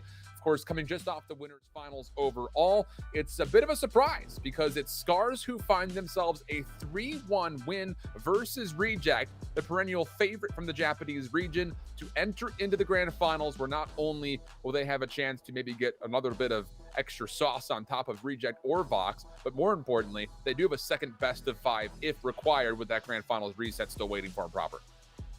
Well, the perfect map record was going to get tarnished eventually, I suppose, but not in the way that Reject was, I guess, expecting it to have happen versus Scars. And it's not that Rejects played terribly by any stretch of the imagination. Scars just looked so darn good. They were exploiting every single possible thing imaginable across the 4 maps that were played. And honestly speaking, it would still be considered an upset just from seeding alone. But yeah, Reject now sent down to the lower bracket definitely would want that run back versus Scars. But they're going up against a team of Brilliant LX that are, well, less than happy with how their weekend has gone so far in their qualifier run. Well, I'll say this much, though. Even after they took the early downgrade from that Scars roster to get into the lower bracket, they looked good versus the Black Knights. They looked great versus BBV Tokyo. But now Vox is going to have to do what they were unable to do in the qualifier to get to this regional finals in the first place, and that's beat Reject. And we'll say this much. As much as we were probably a bit shocked to see Reject come out slow versus Scars, we had the same exact sentiment yesterday versus Black Knights. And after that first series, they came out with a lot more confidence, a lot more vigor, and they absolutely took their game to their opponents. Can they do that same thing here versus a much tougher opponent in Vox? That's the real question at hand, because I would not be surprised if Reject come out flat again. They could be eliminated in third, which is a huge surprise for the region overall if that were to happen. Man, you got to think that a lot of those rainy clouds are being held over the heads for the players for Reject currently. On the opposite side, though, for Brilliant LX, I mean, you got a little boost of an ego the way that match versus BBV Tokyo ended up playing out in your favor. You're feeling warm, you're feeling good on the day. That ever since being knocked down to the lower bracket yesterday by Scars, again, a mission statement has been formed by this Vox roster, and they have been able to execute on a lot of different fronts through a lot of different game modes ever since getting knocked down to the lower bracket. And I'll agree with you that if Rejects continue to come out as flat as what we saw at the beginning of the series for them just previously of why they're here now, I mean, Vox, again, I mean, just going to eat them alive. They're going to eat them whole. Shit, it's going to be gross. I don't watch that. Definitely not appetizing. Yeah, that's definitely not the type of content I'm tuning in for. That much is for sure. We look back over some of the replays that we've had so far, especially with what we saw yesterday into what we've had so far on the day. This was where the first kind of surprise had come to vote, where we were looking and kind of expecting Vox to be the stronger of the 2 teams between them and Scars, and we were not provided that in any shape or form. I mean, I will say the opening hardpoint was pretty darn close. It got to a 150 to 133, but Scars and Search and Destroy this weekend have been near untouchable. So with that win, Vox had to go down to the lower bracket. They played up against this Black Knight squad, who we were kind of excited to see what they were able to offer after they played Reject pretty darn closely. The same would not occur here, though. Vox came out much more feisty, much like we saw from their winners round 1 matchup. They'd have no problem in this match whatsoever. Yeah, and this is where we started to see their confidence, right? What they start to look like when they start having the hot hand. There was that 4-piece Predator missile. It was just the way that they were just so decisive in commanding through their hard points, which is what they were missing in that Scars matchup. Yeah, I mean, say what you will about the 17-point differential on that takeoff hard point. They were really lackluster as far as the same confidence that we started to see out of them until we watched that match versus the Black Knights, and they just have been on, again, that warpath until this very moment of time. They got to continue on with that. Consistency is the word of choice that I would definitely use when it comes down from Brilliant LX. You were able to do it versus some of these other teams, the lower seeded teams. But now you really got to stick it to where you lost out in the qualifier twice on over. Keep in mind, you 2 Reject. Really just rectify it as a whole to completely eliminate them at third place shift. That would be massive. It would be absolutely unbelievable. But for Vox, you know, I think the big key is the fact that they did come out of the gates real hot today against BBV. So you should be feeling really confident about what you've already put on display for us here in day number 2. It's just down to, can you replicate? Because, you know, as much as I hate to just kind of repeat the same thing over and over again, We said this about Vox yesterday. They came out looking really good in their first matchup, but once they were tested, they started to kind of fold a little bit. We saw that versus Scars.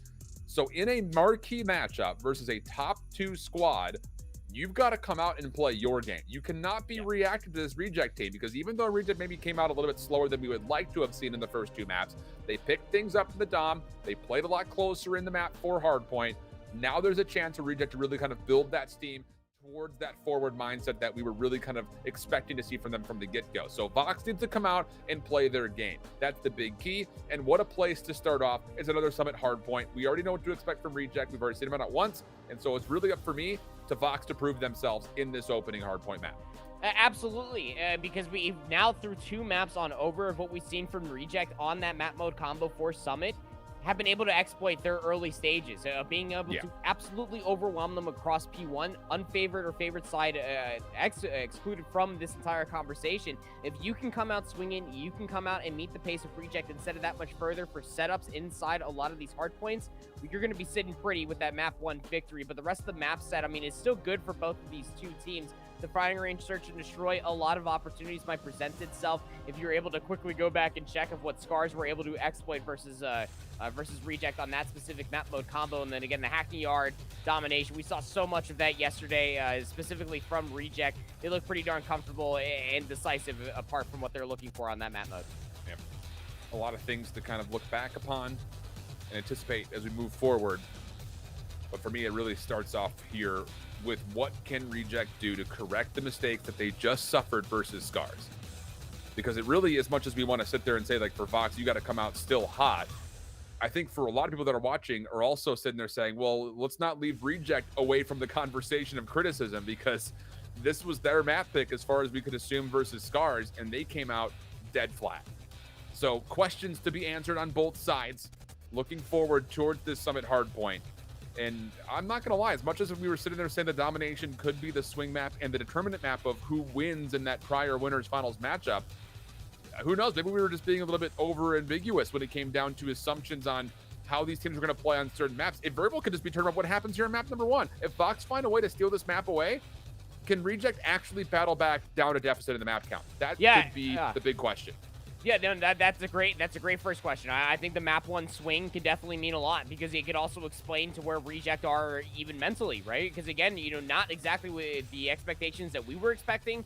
And I'm surely it's not the expectations that Reject were looking for as well when they were going up against Scars. And again, they lost this map. They lost both the hard points, keep in mind, you, and only walked away with that domination win on standoff. So yeah, not exactly feeling good about that one. But if you can come out here swinging just as hard, the reason why you are considered to be the #1 seed in this finals alone shift, well, then things might start to be looking in your favor to be able to make that run back over towards grand finals. But again, a lot of questions, but I'll stand by you with on that statement alone. Now, I think the map 1 just might mean everything to be able to set the tone for this lower finals match. And I would say, just to kind of extenuate the point, again, we're just waiting for the game to start. So please don't yell at me about starting the game. I've got no control over that. I'm all the way on the East Coast of the United States, all right? So I don't want to hear any sass out of you, chat. You guys stay calm over there. For Scars, you have a free lesson right here as far as what to expect going forward. And honestly, there has yet to be a map that we've seen Scars stumble. Yeah, of course, they lost the standoff Dom, but they didn't lose the standoff Dom in the way that we've seen other teams lose so far on the weekend. So you're going to have the opportunity to essentially pick and choose. All right, well, Reject or Vox, depending on what you see here, look strongest on this map.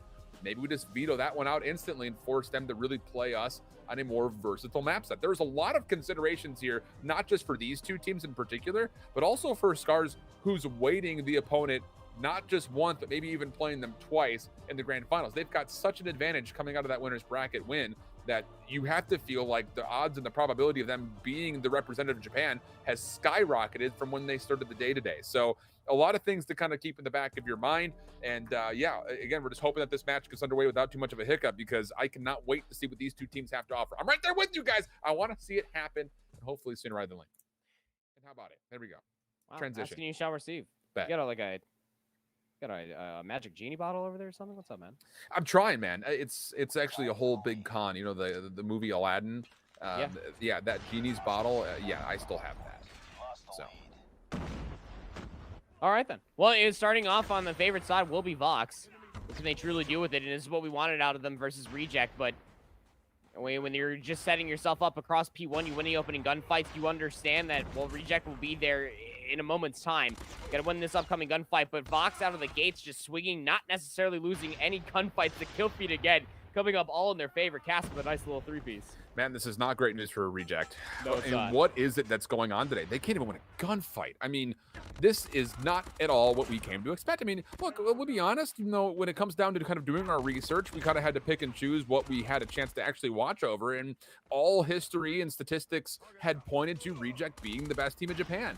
On this map, their map choice throughout what was a large majority of the day yesterday and what we believe was the winners finals, I mean, this is get slapped 43-7 on the first hard point. I mean, Reject, did they even load into the lobby correctly, you have to wonder. Gotta make sure that your thumbs are on the screens here, boys. That, you know, that's how you get your inputs in. The rotation over towards New will be here. Reject towards the tail end, and I mean towards the very tail end. We're able to get middle of the map coverage, but Vox with those spawns should get the immediate high ground. Rejects are able to win the gunfights, though, so they're going to be in for the initial time. 20 seconds have gone by the wayside here on this hardpoint contested from the front, and Vox just so clean. This is what we saw from them when we went on their terror on the lower bracket shift. They're just so decisive from the angles that they're trying to exploit from to work in for the breaks, but Reject still have the numbers in. And a long route from Vox has actually flipped the spawns around. Now, granted, there was a lot of time being accrued here for Reject, but the secondary gunfights, you can tally how many kills Reject got on one finger. I mean, it's just not good enough. It's so surprising to see them struggle so much in these gunfights where it's team versus team. Even here, Vox still finding a way to get multi-kills time and time again. 58-29. One member for Reject has slipped the net in the back, but he's being hunted. Shots will come through, and the team shots will win the battle. It's Vox who win the rotation to 3. Yeah, and they were playing the long game, too. You called it out with about 20 seconds remaining over by 2.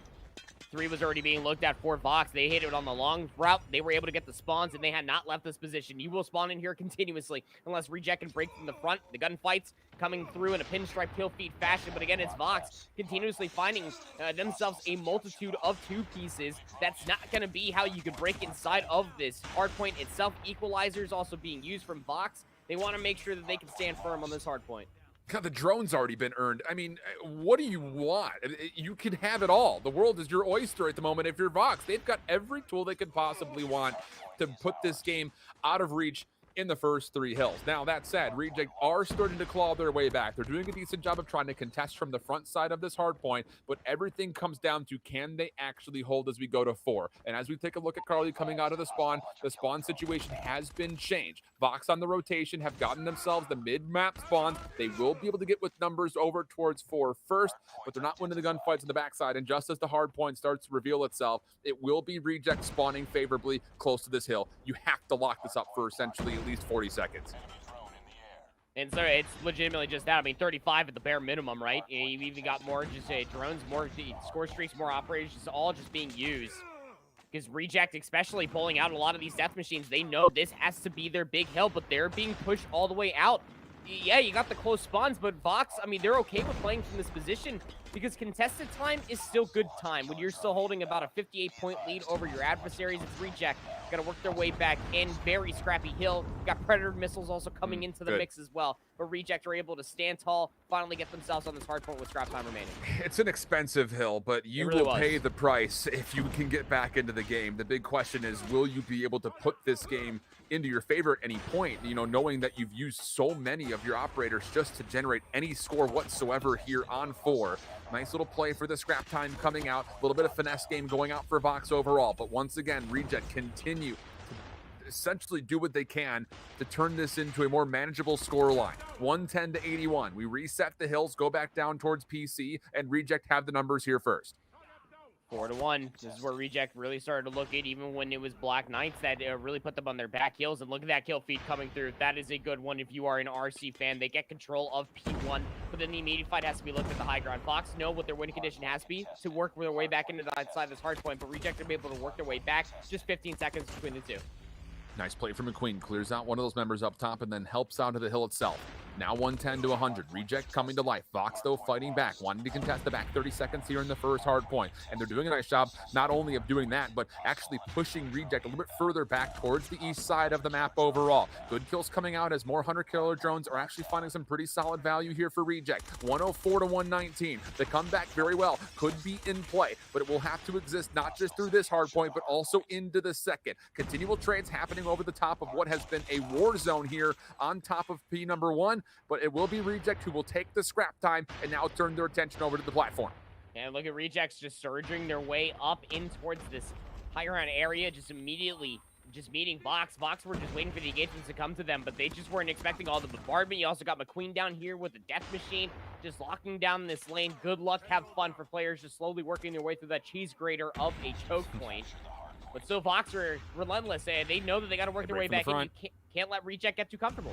They break from the front. Vox now trying to zone just a touch. The gunfight, though, not quite coming through. It's Reject with 3 straight. McQueen still has the operator of the death machine in play, trying to mow down anybody who could possibly touch. It's 127. The score that has been stalled out for Vox now met and potentially exceeded by Reject if they could get on towards the hill, but Vox are still fighting. The concussion comes through, but they don't expect a second player. What is this gunfight? Vox able to find one, gets the reload, not going to get a second, and chaos still unfolds, but in the end, it's Reject who have a chance to put away the game. Vox still have to touch, and beyond that, they would also have to win this rotation to new, and they've done both in the same breath. 139 to 133, and we will see a new hard point here at 3. Oh no, Rejects say they might have just put all too many eggs inside the basket that we can close it out here on 2. Just were not able to lock down the final gunfights, and that means the rotation, like you said, are in. And the setup is here for Vox as well, but Rejects, they got to break quickly.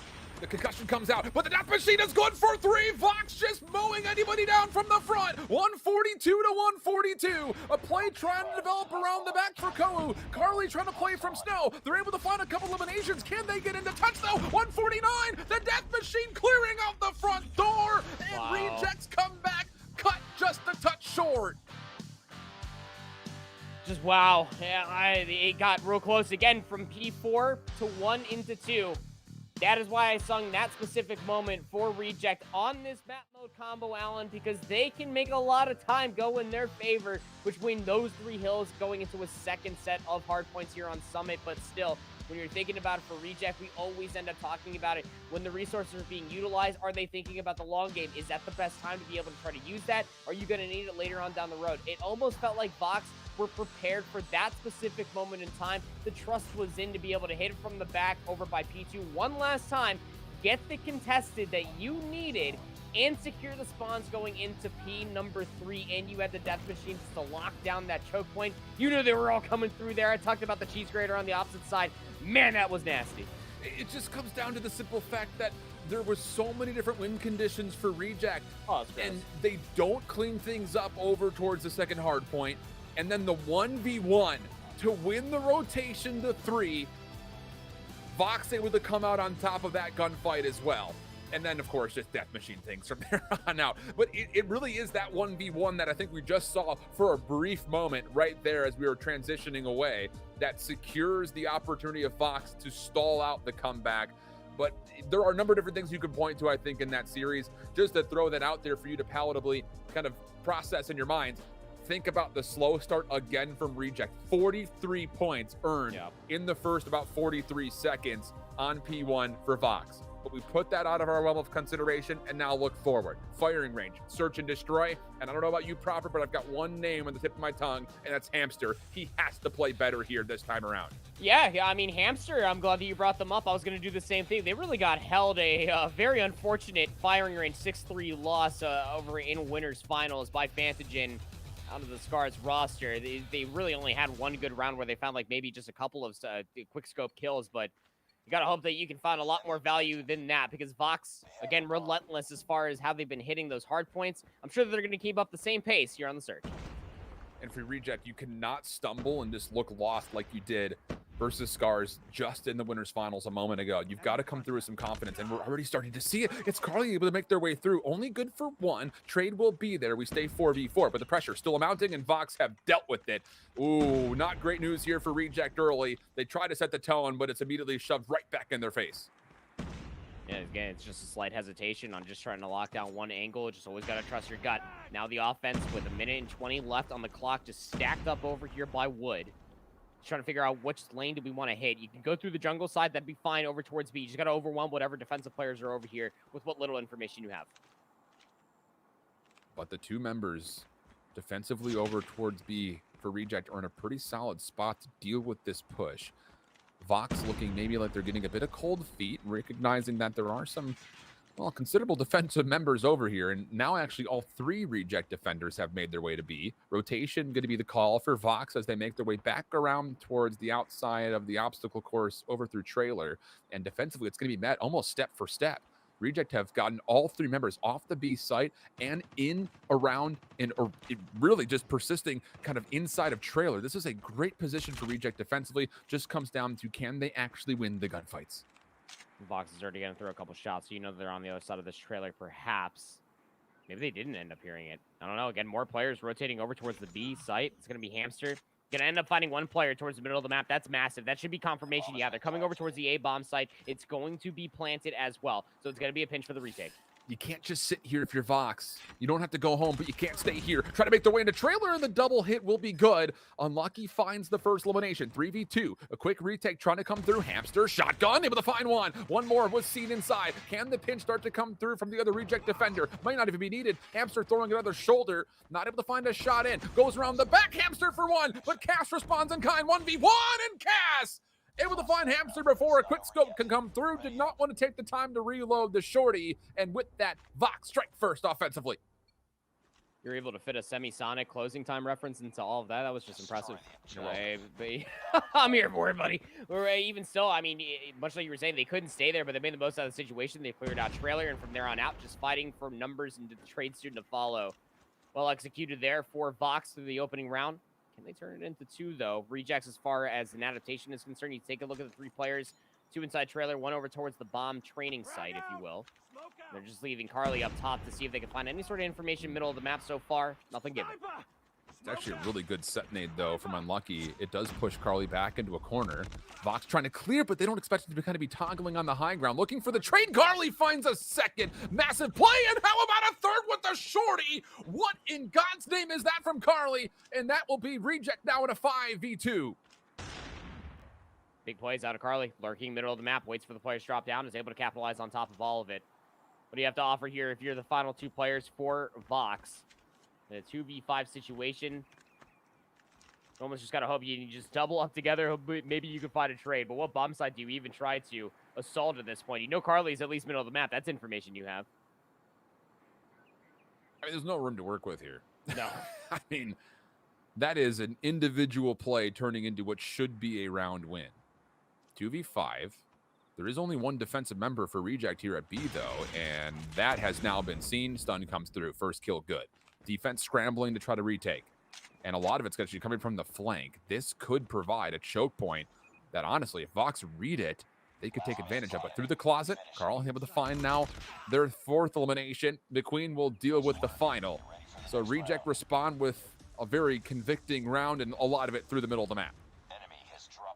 I was excited just to see the replays one more time, just to relive that entire endeavor that Carly just experienced in the middle of the map. It's absurd. Just the solo plays, much like you said, will garner yourself the round win when they do come through. But Vox, just hot off the presses from that round loss, want this B site. Will be one player here defensively. They'll be dealt with. Nice hit out of Vox to find those two kills early. And it's almost, again, too easy to try to work your way through tires like that without really even getting shot at.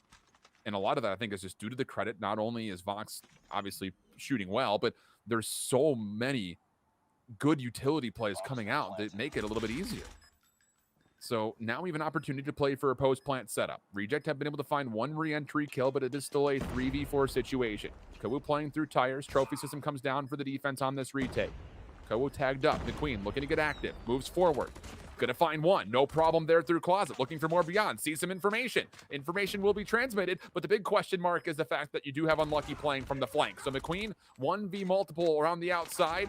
Hamster from the inner. Not gonna be able to do too much with this. McQueen still keeps the play alive, but time becoming a problem over the top of the bomb site. Unlucky, able to lock down the post plant, and offensively, Vox put themselves up 2-1. Yeah, I mean, once you're just trapped inside a closet like that, it's just so hard to be able to burst your way back out. You need to make some magical moments happen and just try to slide Chow out, maybe just burn onto maybe one target, and it has to happen in sequence through inner and outer at the same time. Side when Hamster went down, the number is just a little bit too much to bear, and the time also becoming your immediate problem as well. Fox, as far as taking that B bomb site, was pretty decisive, but they lay up this time around Shift, and they don't immediately assault in towards B. It calls out the immediate cavalry. Carliette has worked their way over towards the B bomb so far. That's not information that Fox knows. They're slowly working their way over towards the test dummies. Could be a middle of the map rotation over towards the same bomb. You do have McQueen, who is inside of trailer, watching the aggressive door, which very well could give them some information on what's coming through the middle of the map, if anything at all. And there's a shoulder peek. Fox will be tagged up a touch by that, but the hit is still on. 2 players on the way forward. Hamster not able to find too much, at least initially, looking for a secondary peek, also empty on that attempt. Defensively, though, McQueen still playing inside a trailer, able to find one. Unlucky now kind of caught by himself. Takes the gunfight versus Hamster, who still has the scope in hand, still cannot connect. Unlucky, can't quite lock down the shots, though. Wants to push through barrels and has an opportunity to make their move. Finds one. Maybe opportunity for more, as now the defense is a bit caught in the middle of the map, but they do still have numbers. Long-range shots are decent, but not quite good enough. Hamster with the shotgun gets involved, leaving things just down to Unlucky. 1v2 now. No bomb to play with, 35 seconds, and things come to a bit of a calm. They know where Unlucky's at, too. Yeah. I mean, he's gone through all of his magazines. He's down to his last 33 bullets in his MX 932. Keep it track. New weapon. Are we good now? He's got the bomb, too, so you can wrap over towards B. I mean, you saw one player, you saw a nameplate pop up, essentially inside of trailer. And Rejects, I mean, they're just way too knowledgeable. They know this is going down. And, well, you just got to be able to take the gunfight. Unlucky reads them both. Get out with the life. They nearly line up for him. Lots of damage confirmed. Second opportunity, but they play a bit split. And smile and laugh about that one, Unlucky. You did what you could. Heck of a try to be sure, but Reject with that defuse, able to tie things up, and much better presence here from Hamster. Even though he still was a bit errant with the scope, the shorty got the job done, and help from McQueen inside trailer is really where that defense kind of found their kind of catalyst for success in round 4. Yeah, I mean, if McQueen doesn't find those series of kills and all the damage soon to follow inside a trailer, that's an entirely different round. Unlucky, it felt like they did enough damage to kill 5 players in that round. They just didn't find the kills in the kill feed. That's for damn sure. Another offensive round about to be coming through here for Vox. Knotted up here for a piece. What can you do before sides really start to take a swap? And again, it just stalled out through wood, just trying to find some information. The bomb is lurking over towards that back jungle area, but struggling to find first blood again. Yeah, that's an aggressive angle from Hamster. Misses out an opportunity for first blood, but Carly? Have they found a timing here? The offense is kind of rotating around this. They don't expect him to be here, but Cass gets away with their life. How massive is that? Turns around for the gunfight. Oh my goodness, gets spit on Carly. Hamster able to find one in response, but the turn and burn from Cass keeps us at a 4v4. And now what do you do? I mean, again, I don't know. You're just trapped in this back alleyway. You're going to leave one player, if you are Vox, to watch this cross. If anybody pushes through the test dummies, but you still have 2 players here defensively, so the defensive setup for Rejects are still good. Line them up, goes 1 for 1. Oh, and a good nade comes through, but Vox able to find the next 2 kills. Kou still playing on the backside of this ruined car. Second player coming around the back. Kou converts, and it's all down to 1. 1v2. But playing from the opposite side, they've snuck in information on one. They've given away their position, though, with those shots. Not sure where the second player is. Doesn't even matter. Kou tagged down low. Hamster, you have to feel like it's going to be shotgun sniper for him. Still plenty of time to play with, but maybe only for the eliminations. Playing for a plant, maybe out of the picture. Kou throwing shoulders. Hamster still completely concealed. Shotgun coming into play, but Kou not necessarily needing the help. Continues to kind of play with his food, and in the last round of the half, it will be Reject able to put themselves up 3-2 as we swap. Yeah, it's once that entire squabble comes through, again, Unlucky, really living up to their name, just so unlucky and trying to find these first bloods, aggressive angles and all. You almost think that it was going to be gift to them, just can't find the first kill. Once you start jostling for position in the middle of the map and you have just players resetting themselves, and you start finding a lot of these first kills, that's where the presence is going to be felt. Great opening for this offense. Carly says, hey, middle of the map, I'm on offense, it's still mine. Oh, but this player in the back side of the boxes, nobody cleared for reject. Good patience coming through for Vox. Help also through the middle of the map. McQueen going to be overwhelmed. Shorty in play. And now Hamster and Carliet have to essentially sit here and say, oh, what do we do? I mean, the bomb's down in a absolutely atrocious position. And for as cold as the scope has been for Hamster, put that thing in the microwave. You got to heat this thing up quick. Yeah, nuke that bad boy. Yeah, because, I mean, now you see Vox, they're fully aware of the situation, just storming around the side. They're going to go ahead and find Hamster. It's going to be Carliet. Got a minute left. Trying to make a glorious 1v4 happen to secure this round. Good luck, but it's not looking too likely. Yeah, even the nade tagging him up has to back down. So annoying. Yeah, what do you do? There's just really not a lot of space to work with. You're going to have to do something absolutely unbelievable. There is a nade in hand. Imagine a world where he just Kobe's this over the top and finds a random kill. That would be the first part of the win condition. Tosses this to actually clear space back alley. It's not going to connect for any damage, but it does at least create some extra space for Carliet to work with. Getting into closet. Nobody's here. Has he maybe sliced through this defense? Great shots onto Unlucky. Able to isolate the first of a 1v4. Now 3 more remaining, but he chooses left. The player is right. And Vox will clean things up. Even if he finds the turn and burn there, the trade was imminently going to be there. So defensively, Vox holds strong, and we get tied back up at 3. And that's going to be frustrating if you are Carliet, right? You found that first blood through the middle of the map. It was starting to look really good for Rejects to work their way towards that B bomb. But it was player number 4 that was in that money position all the way in the backside. Just was able to lock down, find so much damage when the rotation came through defensively to reinforce that area. The numbers advantage swiftly swayed towards Vox's favor. So now it seems that Rejects are respecting their opponent's defense, not just going to bull rush towards one of these sites. They got 3 players locked inside a wood. See if they can find a cheeky angle. Well, you also got player number 1 on the mini-map. See on board with them now. See if they can find a very cheeky angle for first blood. I mean, this is not the Hamster that we saw from day 1, though. I mean, he is playing with, I wouldn't even call it respect. He's playing with some terror, it almost feels like. And fear.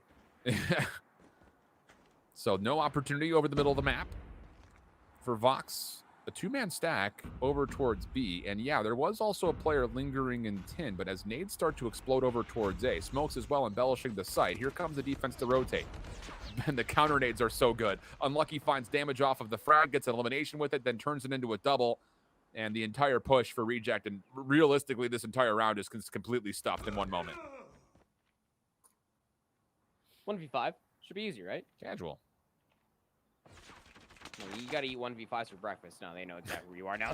But yeah, here comes the push through on the backside. Going to be able to solidify that round. And again, I mean, when things are starting to look good for Rejects, especially when you find some information, even you don't find that first kill, Vox are just playing a very steady defense. They throw shoulders, yes, but once they already confirm that one alleyway, one lane is being covered by a Reject player, they just hold the line. If they're on the offense at the end of the day, they got to make the play. 2 rounds away for Vox to take a 2-0 lead in the series. Speed coming out for Reject. Lots of set nades coming out. Counter nades to please provide some damage. And maybe a little bit of time for Vox to come on back on through. And Cass finds one. Unlucky, and the rest of the squad start to light things up. And oh my goodness. Wow. I mean, that play right there to me, it almost just, it reeks of the stench of desperation. Where Reject are saying that we've found no success on offense, not in just this map, but also you got to remember they got completely stuffed versus Scars. Let's just hope for an opening timing, and the counter nades are just better from Vox. Yeah, you say desperation, frustration is also there as well. And again, they're frustrated. Look at them just surging through the middle of the map. All these smokes, all these ordinances. Vox will know exactly where you're located at, and they're not playing just very cheeky defense. They're playing pretty standard stuff. You are feeding into Vox's crosshairs. You hear just Shift just mumble it behind my words. GG, it is not looking good. Hamster for a 1v4 has had a cold day all day long on this map mode combo. As a Fennec, good luck, buddy. Yeah, if you're going to come into a search and destroy and your main scope is not just missing, but putting it away, I think that says everything. And yeah, I start to worry that for this Reject team, you know, through the qualifier, through the bracket that they've seen so far, it almost feels like they're just relying on out-fragging their opponents. That's not good enough at this level. I mean, that may have been good enough to get to the qualifier, but it really does feel like Vox have taken their medicine and relearned. But hold on a second. This is still very doable. but the last 1v1 that would have needed to come through in isolated form will not come through. So the GG will still stand. And I still kind of go back to the same point I was just making. You cannot just persist through this regional finals off gun skill alone, because what we're seeing out of Vox and Scars is just more complete teamwork. The trades are so much better overall, and all of the prowess that you're expecting in individual skill has been nullified, if not thrown back against you. Yeah, if there's one thing that I'll always remember, I was talking to Eli Standy of the Minnesota Rocker, and the one thing that he's always ended up saying, especially about, challengers of the CDL team, you can have the solo player and you can have high mechanical skill to go absolutely AWOL, but that's going to get immediately punished when you're at the highest level of your specific title here in College Mobile. It is no different. Good teamwork will punish you time and time again, and it got exploited there on Vox's defense. Just take a look at a couple of these replays from firing range, search and destroy. It's just their teamwork, their crossfires, and everything that they were looking for in between was nothing flashy. It was just standard stuff, and Rejects just trying to get aggressive, just trying to brute force their way through a lot of these rounds. Just only was going to work for so long. Yeah, and outside of that one play from Carly, I mean, there really wasn't much to speak of, because even in the rounds that Reject were able to take defensively, it came at the backside of a really good initial attempt from Vox. And let's be honest, I mean, it's no surprise here. I mean, every single map in Search and Destroy, maybe save Crossfire, and COD Mobile is super defensively favored. So the fact that Vox were finding that much ground to work with in the first place, I think says a lot about how this series ended up. And there was no replication of that from Reject when they got to the attacking side. So now we go to a Hackney Yard domination. We saw this a lot yesterday. So at least there are some statistics for us to go off of. For Reject, we saw them play this map twice, and they were very comfortable both times that they were able to go through. On the opposite point, though, when we look at Vox, did not have as much of an opportunity to see them play this map. We actually didn't see a lot of their dominations at all, save the one that we saw versus Scars in their winter semifinal, which was on Raid. So some questions here as far as what Vox are going to offer, but still for Reject, you have to play with so much better teamwork and communication if you want to have a chance versus this Vox squad who are handling you very easily right now. Yeah, well, maybe not very easily.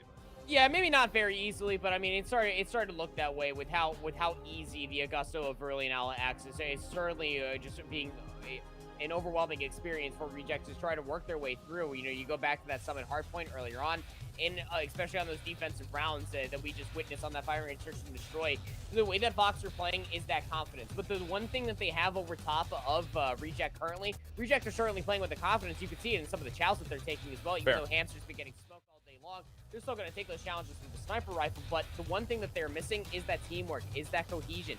And we talked about it hopping into this best of 5 map set. Regardless of seeing both these teams play this map mode combo twice on Nova, they are 2-0 on the weekend. Regardless of that, the teamwork is going to get exploited here, and it needs to be at an all-time high here if you are Reject. Again, #1 seed coming into this weekend here for regional finals. Definitely not looking like it as Vox have a 2-0 lead going into the dom. Full 5-man flood into the Beware House. The home flag has been neglected, and man, I get it, okay? I very much so understand what this play call is. But after that first 5-man rush, if you don't convincingly win that battle for Warehouse, whoever comes off spawn has to capture the C flag. Yeah. Vox are still not going for the C flag. They're going to play through the OE this time, and if Reject deal with it, the lead is going to be so steep for Reject that it might not even be worth considering, but they need to win the gunfights. Nobody in the back anchors successfully. It's just down to 1. It's Cass trying to make a play against Hamster, and Cass will find a way to get a little bit of help here from his teammates. Now an opportunity for a 3v1. Hamster has to go God mode, not able to do it, and even though the full spawn flip is not here as of yet, there is a chance to at least get the A flag for a small time. It's just that though, Proper, just a small time. It's just a small time. So Reject are able to work their way back in. I mean, you were almost hoping when you had that north and south spawn on the east side of the map over by the boathouse that you were able to finally reinforce your way over towards A. It simply just does not come through for Vox. No. And here's that steep mountain that you were talking about, trying to make that OE hit count off the opening rip. Has yourself a 26-point lead. We're just halfway through this first half here, Shift. Bro, somebody from Vox get the C flag. We don't Can need we? it. I get it. Like, half of the first half is gone. The first quarter's done. Get the C flag. I am going to lose my mind if the next person up doesn't grab C. Thank God. Are you kidding? I get the play. I really do. I understand it. But Please. For that much time, though, and for that much Please. time, it just doesn't really make much sense at that point. That it feels like Brilliant LX was the definition of everybody has a plan until they get punched in the face, or I guess the definition adjacent to that here in Domination is that once they just lost the OE fight 4 times over, they capped the flag for a small amount of time, that they were like, oh yeah, we should probably get Charlie, by the way. And now you're looking at a 40-point deficit, and it is going to continue to grow for Reject. They had held this 2-flag capture seemingly through the entirety of this half so far. So check out my co-caster to make sure he hasn't ripped out all of his hair, as Verley and Alex are just clawing their way back from such a steep deficit. Hair is gone, dude. It's off the top of my head. I've ripped it off my arms and legs at this point. I mean, ouch. Like you have to just soak up and say, okay, the play didn't work. Let's now try to retake Warehouse. These are, my goodness, it hurts to see. It definitely does. So this is going to be a 75 to like 23 point half. And you might as well just chalk this up and go to takeoff hardpoint. I mean, Reject, I'll put it this way. If Reject come out and don't just capture the C flag first and try to do the exact same thing and it fails, I might throw my entire setup out my window. Well, don't do that. I mean, then you got to spend the entire day tomorrow to get a new setup. Got to build a new PC. Like, you really want to do that on yourself? Like, Please, we're already up at 4:30 in the morning. Please. It's not. They're not doing it. They're not getting C. You're up by 53 points. Just grab the home flag. But they want the favorite side of the map shift, and that is going to be what is driving them for this push through Warehouse. But it could also be their Achilles heel at the end of it. I mean, Vox are finding themselves a significant amount of kills, but the end of it, as soon as the dust is all settled, still buys Rejects enough space. But again, even off the second respawn shift, look what they're doing. They just simply, they don't want a home. They don't want that home flag. Equalizer's out. Vox looking to put some pressure on the B, which still has not been captured yet. Although that said, Vox just have one more member. It's going to be secured over towards A. Not like this. My first monitor is about to go out the window proper. Save me. Well, it's just a good thing you got a TV to use as a second monitor once you break this first one. But, like, even still, it's frustrating. Because, again, we've been locked at 75 for the past minute. And Reject just simply do not want this Charlie flag. You got one more player all the way over in this Alpha flag area inside a tire shop. Isolated 1v1 will actually go their way. So now you're just going to step on the A flag and just hope all willy-nilly it's going to go your way. They're actually throwing. Actively. In front of our eyes. This is the biggest throw I've ever seen in Call of Duty history. Like, I'm not overemphasizing that or embellishing at all. This is the biggest throw in Call of Duty history. Your win condition was one flag, simply due to the fact that Vox never had a flag until the last 2 minutes. They still aren't capturing C proper. They're actually throwing. They're still not going. Like, 3 players just spawned over on C, and they just said we don't need it. Hit the Warehouse one more time. Remember the Alamo shift. Hit it one more time. Let's go. Get inside the Warehouse. Smokes are coming through. Got operators as well. Hamster's going to whip out the death machine. Finds themselves one. McQueen answers back with their own as well. But I just continue to scratch my head. Finally, I mean, was it worth it? Because you just allowed Brilliant LX to get about, what, 56 points in sequence? At least, dude. Oh, man. And wouldn't you know it, the shoe was immediately on the other foot. Now Vox are not going to capture the C flag. Oh my goodness. I've never in my days been in a position like this. Reject are going to win this map because no one's going to capture C. Like, at this point, if the C flag could talk, this is down bad hours for C. Like, somebody love me. Like, me. My goodness. Love me. This map's not over, by the way. B flag gets flipped, and now there's going to be a spawn flip for A. I can't proper. Send 911. Being called into, it's just going to zone away the outskirts of Tire Shop. Not going to find immediate value besides just keeping a couple players trapped, but can you capitalize on that? Oh, Answer a resounding no. Vox are right back into the driver's seat, though, with the 2-flag capture. This has to, I have to be getting punked right now. Like, I have to be getting punked right now. Reject could have won the game 3 different times by just grabbing the C flag. I'm in tears.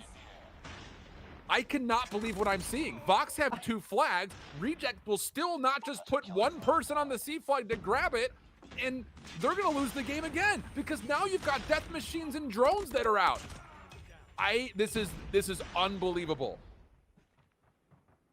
It's like you're in the Rejects camp, like man, what could have we done better to be able to win this domination? I mean, just capture the flag. Just get the Charlie flag. For the love of God, at least they know they're running into a sentry gun, right? Like, it's on the map. It's gonna be. So. I mean, this is gonna end on game clock proper. We're 50 seconds away from the game being over. Oh man, I'm just so nervous for the mental well-being of my co-caster right now. Just watching this Charlie flag. It hasn't been captured this entire half. This entire half, the Charlie flag has not been captured. Dude, Carter, one of our production people, literally just sent me a DM. Why on the earth aren't they taking C? I've watched a lot of Call of Duty. I don't have an answer for you. We casted this. No answer. Okay, hold on a second. They grab C and they nearly get the B flag. They could actually still win this game. The problem is there's only 18 seconds. This is unbelievable. If this isn't on Reddit in 5 minutes, something's wrong. It's just too far gone at this point. You need more time to be able to finally say, look, you know what would be good here, Reject? Of which you would say, yes, teammate, what would be good? A home flag of Charlie. Shift said it. I will acclimate it. That was a throw. That was a hard and solid, yet very joyful, yet bouncy Clown Fiasco throw. All right. We just witnessed that. That was the thing. We casted that title for an entire season, and we didn't see anything as ludicrous as that. Never. Nope.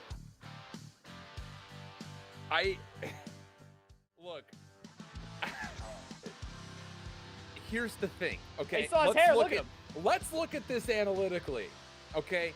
For Vox, first half, I get it. You're trying to play for a flip. And honestly speaking, due to where the spawns are, you know, they're a little bit forward towards B. I get it. You're trying to full flood through warehouse, get the spawn flip for A. Sure. Yesterday, we were a little bit critical of like, okay, the first time didn't work. Oh, you're really going to go for it again? Okay, all right. And it worked a couple of times, so, you know, take credit where credit is due. The thing about it is, when that first half does not work for Vox, Reject's win condition is capture a single flag. You win mathematically off of just having one flag for longer than Vox did. So the fact that they try to do the same thing, not once, not twice, not 3 times, not even 4 or 5 different times, I mean, we have killed the definition of insanity. I don't want to see the replays. Okay, it's for the full series. All right. Yeah. Oh my gosh. I have to apologize first and foremost if we took this too far, but I will stand by this, that we didn't take it too far. That is the definition of that's a cataclysmic mistake. Because at the end of the day, Shift, these are the top 3 teams that are left alive in this COD Mobile Regional Finals bracket. We expect higher things, especially when it comes down to clinical swing map mode game modes, especially domination, to be able to recognize your win conditions.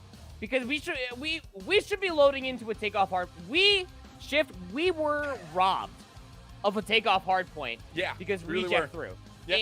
And honestly, like, I don't like throwing that phrase around all too much, but I really prided myself during the Modern Warfare year over analyzing, studying this game mode. This map mode combo came up so frequently that I had nightmares about it, and I have never seen anything so terrible in my life from the Charlie flag side. That's abysmal. You just have to do the math, man. And look, this is obviously not a new map, even in COD Mobile. You're playing for one spot at World Championships. You did what you needed to do in the first half if you're Reject. You capitalized on a massive mistake from Vox. The fact that they kept going over and over and over again. Mathematically, you have to be able to zoom out and say, what do we have to do to win? And it really is just capture one flag. If you held that one flag for the entire time, you would have mathematically won the game, simply due to the fact that Vox went, 3 minutes in the first half without having a single flag either. Yep. So, man, it's really frustrating on our end. Again, if we did overstep, we apologize, but I think the moment called for the call. So Tough scenes, and how about this? This is the tougher pill to swallow, maybe even harder than putting one person on the C flag. Reject is eliminated. They finished third, which is, if you would have told anybody watching the Japanese region at the beginning of this tournament that Reject would finish third, they would have said, you've never watched COD Mobile in your life. There's no chance that would happen. The entire script has been flipped of what we saw 1 month ago from that qualifier to lead to this specific moment. For Brilliant Owl X, they were in the lower bracket. Now, comparatively to in the qualifier, they were in the winner bracket. They lost to Reject twice. They got their run back. They were able to do it in 3 maps. The hard point was close. The domination was weird. I don't even want to talk about it further, Shift. Just make me forget about it. But now you got to go up against Scars. You got to not only just win 1 best of 5, but 2 best of 5s against arguably the best team on the weekend is this Scars roster. Their hard point, their breaks, their setups, their teamwork and cohesion, chemistry is at an all-time high. Brilliant Owl X, they got to be able to take this W, and they got to ride that momentum into the sunset to be able to win 2 best of 5s versus the best team, arguably, I would say, in this region for this weekend. Here we go. It's going to be grand finals coming up next. The rematch, of course, from what we saw in the winner's semis. We're going to go on a break, and let's all do this collectively now. We're all going to stand up, take a walk. We're going to come back and reset ourselves what will surely be an incredible grand finals. We'll be back. I'm breaking the 4th wall. My green screen's going away. I'm taking a break. We'll be back just after this. Oh my goodness! COD Mobile World Championship, the highest stakes of any stage so far. Let's go! It's the show! That's absolutely the Karma Show 21-2! You have no idea how hard we worked for this. Regional final, regional playoff. Regionais, regionais. Magno evento. I promise you that we are going to create that favorite moment in the 2021 champs. Ótima jogada dele. Todo mundo agrupado. Todo mundo agrupado. E agora He's running out of time. He hits it. Amazing, gets another one. What just happened? Are you ready for the show? Now we caught up in the flow. Oh, what a play!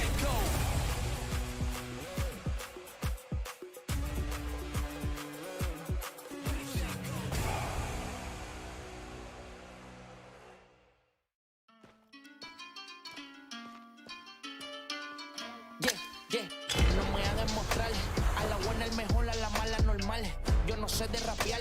Capi pone la pista y yo empiezo a tirar. Yo no vine a inventar. Pegado en la UCI, pegado en la TAN. Mala mía, manito, es que como yo no hay otro igual. ¿Qué tal?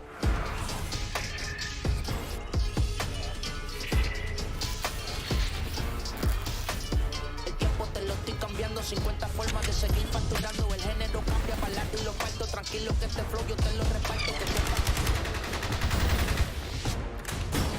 Alto, capítulo de plata estoy llamando. Prende la mano celebrando que estamos ganando. La vida es un si no me entiendes, googlea lo que estoy tirando. Para que tú no me sigas envidiando. Alto.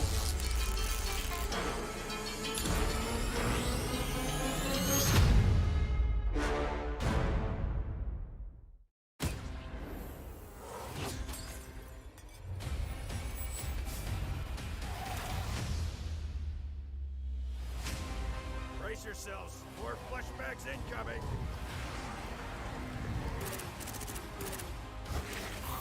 Let them come.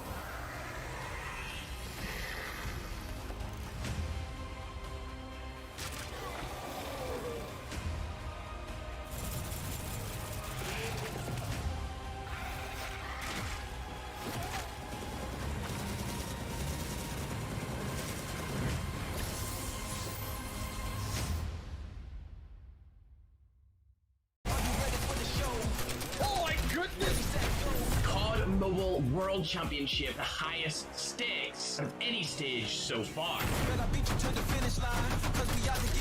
Let's go! It's the show! That's absolutely the Karma Show 21-2! You have no idea how hard we worked for this. Regional final, regional playoff. Regionais, regionais. Magno evento. I promise you that we are going to create that favorite moment in the 2021 champs. Are you ready for the show? Now we caught up in the flow. Ótima jogada dele. Todo mundo agrupado. Todo mundo agrupado. Are you ready for the show? E agora He's running out of time. He hits it. Amazing, gets another one. What just happened? Are you ready for the show? That we caught up in the flow. Oh, what a play! Go.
Further beyond that, looking for the third. Oh my goodness!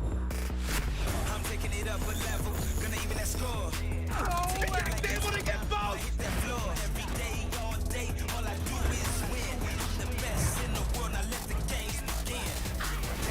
The one gets the second. I do it when I cold shoulder, cold shoulder. You know there ain't no other going out with a bang. How you like Another one! Now 1 versus 1. What is this? game over? Ready? How you like me now? Game over, game over. That's how I do it when I move over, move over. You know I'm taking over, game over. On top of the North American region, coming out of the lower bracket. Going out with a bang. How you like me now? Over.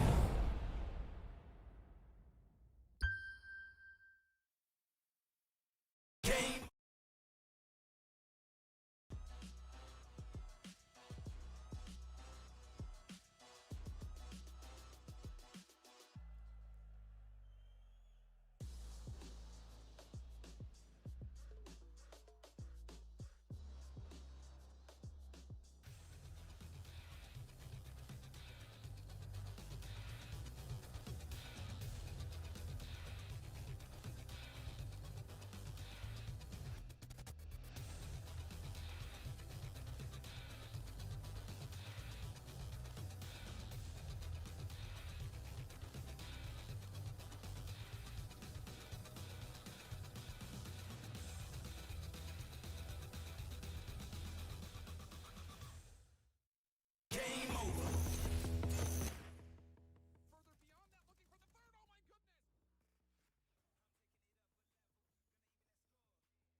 We're here. It's time. Grand Finals, Japanese Regional Finals. Winner, not just $15,000, but a coveted spot at the COD Mobile World Championships. My whole chip with me proper. And of course, all of this brought to you by the official smartphone of the Call of Duty Mobile World Championships, the Sony's Xperia 1 Mark III. This thing's incredible. I'm not going to lie. It makes you kind of feel very strange that humans built this thing. You've got touchscreen display precision like no other. You've got 120 hertz refresh rate. You've even got the ability to go back, record the last 30 to 60 seconds of your gameplay.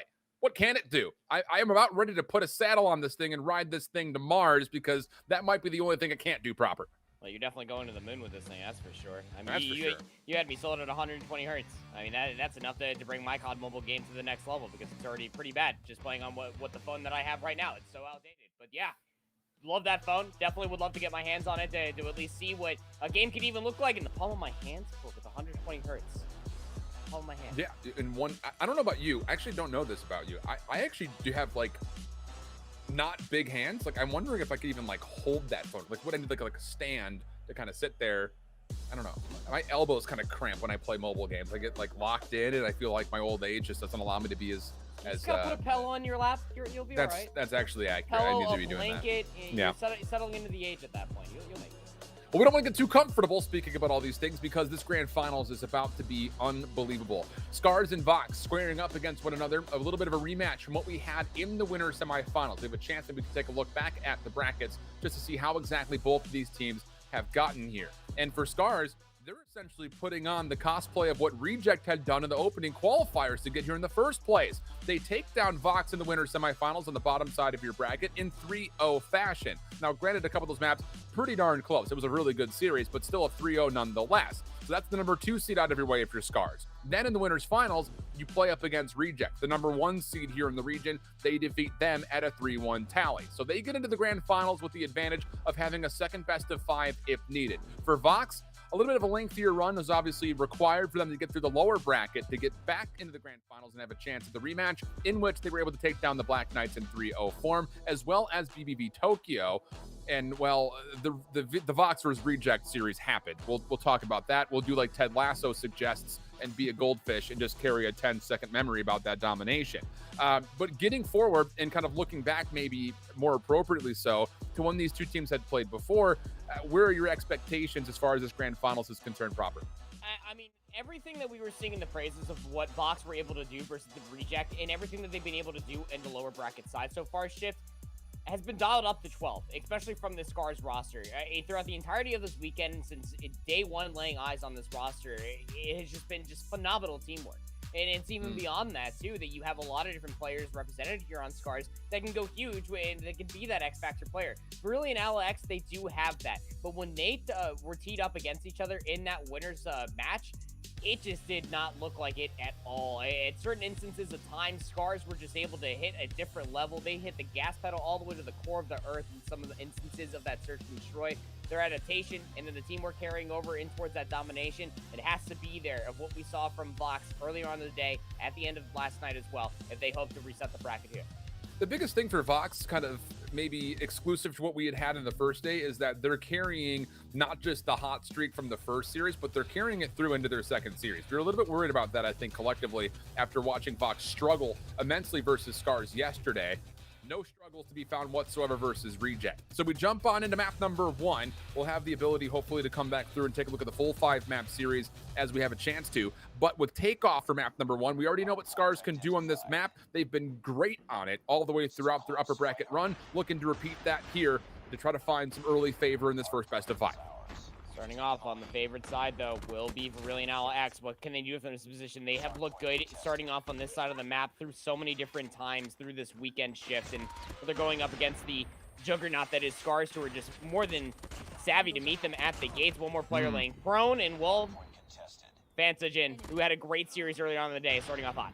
Yeah, it's really good to see Fantagen kind of not only playing really well with the scope and search, but to see him influencing the map with the sub. That was something that I won't say was missing in their first day, but you love to have it, just to put a little bit of pressure off of some of the hardcore carries that we've seen time and time again. But Vox trying to battle back in the back 20 seconds of this first hardpoint have done well to at least accrue some time here on Fountain. That's being countered out, though, as Scars not only are able to contest, but they still maintain the favorable side as we look over towards the second hardpoint in the next 10 seconds. Yeah, I mean, ever since that big hit that came through, once they ended up working inside of the hill itself, they just had not let up the pressure through the middle of the map at all.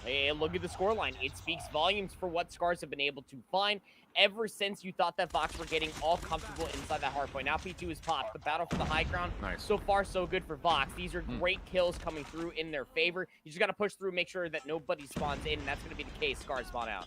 Yep, that's indeed the case indeed. So now an opportunity to really put this back into the works. You don't want to go down too heavily versus the Scars squad. And so far, Vox have done exactly what they need to bring this back to a level playing field. And beyond that, they've been in a position to dominate the spawns here. So now an opportunity not just to tie this game back up, but pending they can find the kills, they could take a pretty substantial lead through the second hard point. But some clearance needs to come through because very quickly, Scars have recovered the spawn and the hard point. So now down to Vox. Can you actually find the kills in the hard point? Concussions, top hallways can be difficult to deal with, and you're seeing exactly why. Scars, good for the retake, and that's going to be not just good for some extra time, but they'll likely be able to lock up the back part of this 15 seconds of scrap. And again, once you start going in towards this rotation for P3, we've seen teams turn that into a money hill as TN just goes big, is able to find themselves a nice little juicy 2. And we've got to focus the rotation over towards P3. You can see all the red circles on the minimap. Vox are currently in, but they don't necessarily have the setup that they're looking for. You got presence towards the north side of this map, sure. But that's exactly where Scars are mostly stacked up upon. They're looking for trade, sure, but they're getting their ankles broken by player number 5. Just being able to at least find that 2-piece towards the middle for unlucky is going to dwindle the numbers for Scars to try to break early. Yeah, Vox, I was about to say this is a massive hill for them, not only because you would love to get back into the game, but you do also have an early operator on the table. Scars, you would feel like with the early advantage would have the ability to counter this, but so far it is all Vox in the kill feed. 59-59, the current tally. Here comes the push from Scars, all of it flooding from one direction, and of course this death machine is still in play, although it does get denied. So now it's just down to can you win the gunfights with the SMGs. TN also going to throw death machine of their own, looking to break in with the help of Mick. They're able to do just that. Man, this Scars team, they do not know how to just let go of a hard point. They're so good at re-breaking in, and they've done it convincingly this time once more here on the third. And this is a big 10 seconds. Again, just holding it from the side. The EC Scars currently rotating as well towards where P4 will be located at. Vox essentially still spawned in for P3. So Scars are still trying to not only hold the scrap time, but try to keep all of Vox just trapped over towards this side of the map. One of which goes their way. They do get the scrap time, but they were a little bit slow to try to deal with Vox on the rotation on over. As soon as P4 pops, all of Scars are currently in, but they're being pinched from all sides. Yeah, and even in that last couple of moments of scrap time, there was a death machine that was pulled out for Vox. It was essentially used for essentially nothing whatsoever. But on this re-attack, oh my goodness, Fantagen for 2 nearly gets a third. But it's another death machine that comes out trying to lock things up for Vox. That's the only player in the hard point right now, and they're dealt with. A beautiful overhead to see how exactly the spawns have been split up. But Vox will actually use that to their advantage. They come back in, and at least they're able to retake for a time. Fantagen and the rest of Scars not done yet. Vox, even though they're going to commit into the equalizer, it comes on down the staircase, but concussed, and Scars have dealt with the threat. TN also good for one more behind that, and the scrap time again goes the way of Scars as they get over the 100-point threshold. Again, just always battling over for the scrap time. It has just been looming over Vox's head. It's that extra 20 seconds for fighting the scrap time here at 3 and 4, combined with what was found from 2 and 1, is the lead that Scars are going to have going in towards the second set of hard points. They're currently settled and nestled on the favorite side of the map, and they're still showing presence on the north side. They're able to deal with the death machine up top, and that's a big kill to find. You don't want that player to get too comfortable. I mean, this game's not going to come to a close on this first hard point. You have to kind of wonder, is the death machine right there even worth it in the first place?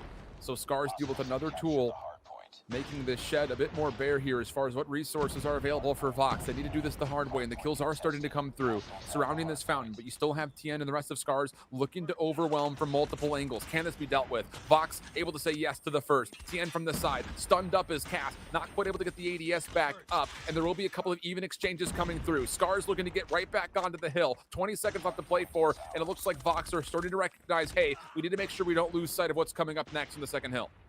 Yeah, because you can already see what player number 4 for Brilliant Alex are trying to already do. They're trying to hit it from the south side up P1 over by that fountain, and they're just trying to make sure that Scars are not able to substantially hold numbers on this side, and this is going to set themselves up to force Ryu to spawn all the way out for P3, and now they can start overwhelming here with numbers. This is where you wish that you had a couple of those operators just to solidify yourself here at P2. Big win for Cass. Does get traded, but Vox still overwhelmed. One more player does still spawn in the back. Actually, a second one comes through. Scars have a chance to maybe pinch this hard point. Vox don't seem to recognize that this has happened, and I guess for a lot of reasons, why would you? Scars are able to come back through and find 3 straight kills. Vox not able to hang on, so yes, they found a marginal lead, but it was only a split second. 128 to 123. This game still very well could end here on the second hard point, and Scars, they don't convincingly have the spawns anymore. Vox have had a chance to try to work their way back in, wiggle their way through, but the numbers are too good for Scars. They get above the 130 threshold. Get above the 130 threshold. You can absolutely still close it out here. You just got to lock down a couple more kills. And Vox are throwing numbers at this isolated inform. Streaks are also being used. They're being met by every single angle they're trying to enter from. Oh, but look at the spawns for Scars. They're starting to spawn towards the north side, so the game cannot come to a close here on the second. Numbers will be good for Scars to maybe win the rotation, but Mick actually says, I'll soak up a little bit more time here on the scrap. It's a gutsy call, but maybe it's enough to find a couple eliminations to make life easy on the rotation. Ryu, though, not going to find one with the death machine. Vox starting to grow some legs and starting to run back into this third hard point. 147 to 130. Tien able to come through for one and a double. That could put it to bed, and it will. A valiant effort for Brilliant LX, but it is too much to overcome. Scars able to get on the board first. It was 150 to 133. The last time these two teams faced in winter semifinals, it was 150 to 130. You could not write in a better book for how close these two teams stack up against each other's shift. It's insane. From the breaks in the setups, from operator usage that honestly just had sweat just dripping down my back there towards the end. Was really, really scary for a lot of different circumstances for both the two teams. But at the end of it, it was the resilience, the tenacity for Scars to always being able to throw 1 or 2 more players at the hill for scrap time that really did it for me in that first set of hills. Being able to battle for the scrap time for hills like 3 and 4, as you take a look at some of these replays from that barn burner of a first map here in Kranz, it just really settled it for Scars. It was that 20-second difference being able to at least soak up the scrap time. Yeah, the lead ended up flipping through, but it was the resilience for Scars to always being able to find crucial 2 pieces when it came down to scrap time and to win it in their favor that won it out in the end. Tien has been so good today for Scars. That map, he goes 30, 19, and 10. A 30 bomb for Tien, and one of the reasons why Scars were able to build a very early lead in my mind. Just behind him, though, how about Mick? 25, 17, and 19 assists. Again, these forward SMGs, so active, so aware of where they need to be at every single moment in time, and that's why this Scars team has been difficult to deal with. And even more so, that point can just be rode into the search and destroy. Now, save the fact that we have not really had a lot of time to watch Summit be played. In particular for Scars, I don't believe we've seen them play this a single time so far. They played Standoff versus Vox last time, and we know that Olafius was too much to deal with on that map, so that will potentially be a consideration if we get to map number 5. But going into a Summit search and destroy, really not a lot to go off here for either of these two teams, as we haven't seen them play it yet on this tournament. No, this entire weekend, these two teams have not played this map mode combination, but it all pretty much just starts and stops with what you can do as an offensive team. Once you do get control of the middle of the map, will be Scar's first attempt to try to do something with this. But you can see how Brilliant Alex, they're just playing for all of the exits, because that's just how this bomb site works. Typically speaking, you do see a lot of energy over towards A before anything else, but this is a passive setup for Vox. They're actually giving away a lot of space. Big first blood win, though. I was about to say, the only player who's really taking away ground is this one right here through the snow pathway. Shots are behind, able to use the heady, not quite able to win the gunfight. Dan, just too good. And that is your bomb carrier as well. So 4v4, and Scars have at least opened up some sort of a pathway to potentially get onto A.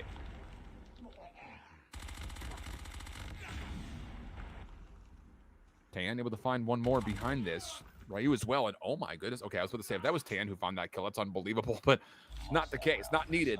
And the SMGs for Scars run through, and outside of the little forward play for Vox over to the snow pathway, it's kind of just maybe a bit too passive for my money. Yeah, because I mean, you're waiting for exits in certain familiar positions, right? And once you're able to recognize that from scars, it's much like you were saying, the submachine guns, they find the presence of mind just to be able to find those challenges, and they absolutely smoke their isolated engagements. Now a little bit more of a aggressive defensive setup so far from Brilliant Alex to kind of win the gunfights, though. Laphius, first blood right down the middle. Vox looking to get aggressive through the B site. This has been allowed by Scars. They have really no pressure there whatsoever. The bomb very quickly planted at A, so now the defense needs to rotate. And if they try to move on this flank, there are a couple of members for Scars who are watching this. But we have a chance to listen in to see how things are going. This is the Xperia dial-in with Scars.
You know, I'm not going to lie here, Proper. Rio is becoming one of my favorite players to watch. I feel like every time we tune in to watch him on camera, he's always smiling. And then at the end of the round, he's able to clutch up, find 3 kills, laughter, and positive vibes all the way around the board. As, yes, still, you do have Vox battling back, but this round, all Scars off the rip.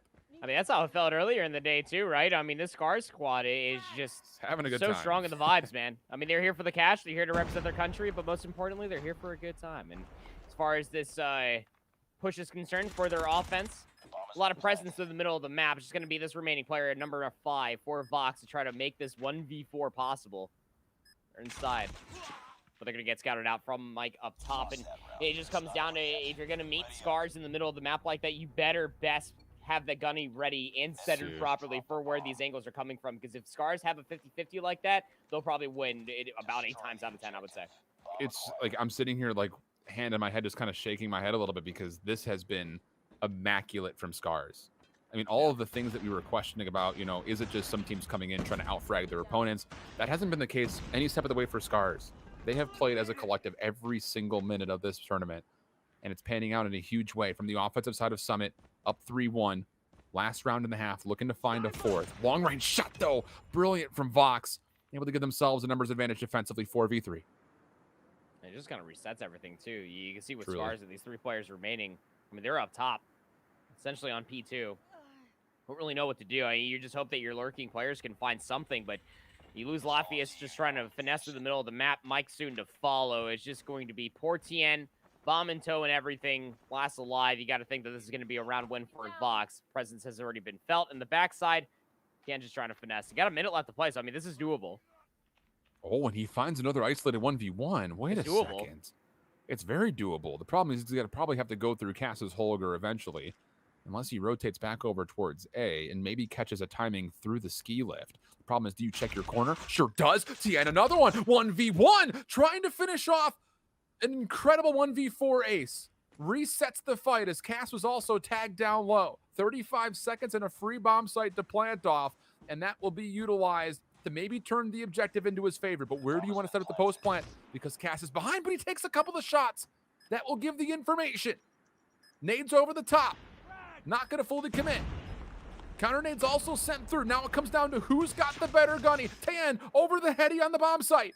pushes Cass back one more time. 26 seconds. Cass has to make the move. Tien knows this, has an opportunity for the 1v1. Has to go prone though. Tagged up. Cass over the top. Bang! Tien 1v4 for the clutch. And 4-1 up go Scars. It's doable, and it was done. Tien does the unspeakable. Certain things you just can't allow to have happen. Isolates all 4 members. Is able to get the bomb planted and all. What a big round win. But Vox, you can't let that take the wind out of your sails. You got to win this round. And we'll... Oh, no, Ryu. What a nasty opening. Oh, the wind is out of the sails. It is a absolutely deadpan day. Vox do respond, at least in a way. A couple of the kills come through, but Ryu is able to keep things in favor of Scars. 3v2 situation. And information now also onto this player up top, but in that same moment, they do lose one. Photogen looking for something with the quick scope, not going to hit. Surely not again. And you have to feel like Ryu's going to do this with a smile on his face the entire way. Oh, surely. And just wait in the corner with the Holger. Bomb's going to get retrieved here for the 2 players remaining of Vox. There's so many corners you still have to check before you can even commit towards this plant. It's going to exhaust so much time before Vox even plants the bomb. Bomb collected. Vox looking over towards the B site with some favor, but I think you hit the nail on the head there, Proper. A lot of corners you have to check, and Ryu is just essentially put a lot of question marks into Vox's minds, but he's waiting for a plant before he makes a move, and here it comes. I don't know if he was able to see that plan or move out away from the bomb site. If he has, that is great information as far as where this post plant could be set up. Wants to challenge the high ground. Good information. Slide chow, almost.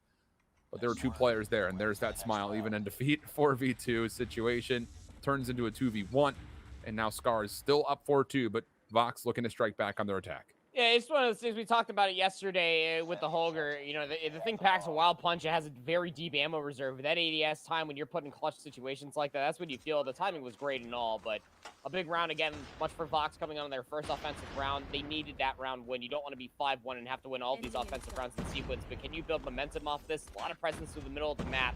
But the bomb carried by Cash 12 has shaken off as the rest of the teammates are just trying to find these kills straight through the middle of the map so far. Trades coming out. Lafayette down low, going to be double chowed, and that will be enough to eventually take him out of the picture. 3v3. Still potential mixy action could happen here over on the PC. Tien, one of them actually away from the play, falls. So now a numbers advantage for Vox, putting together a good offense, at least thus far through the first couple of rounds. A lot of it coming by way of making this platform essentially theirs every single round.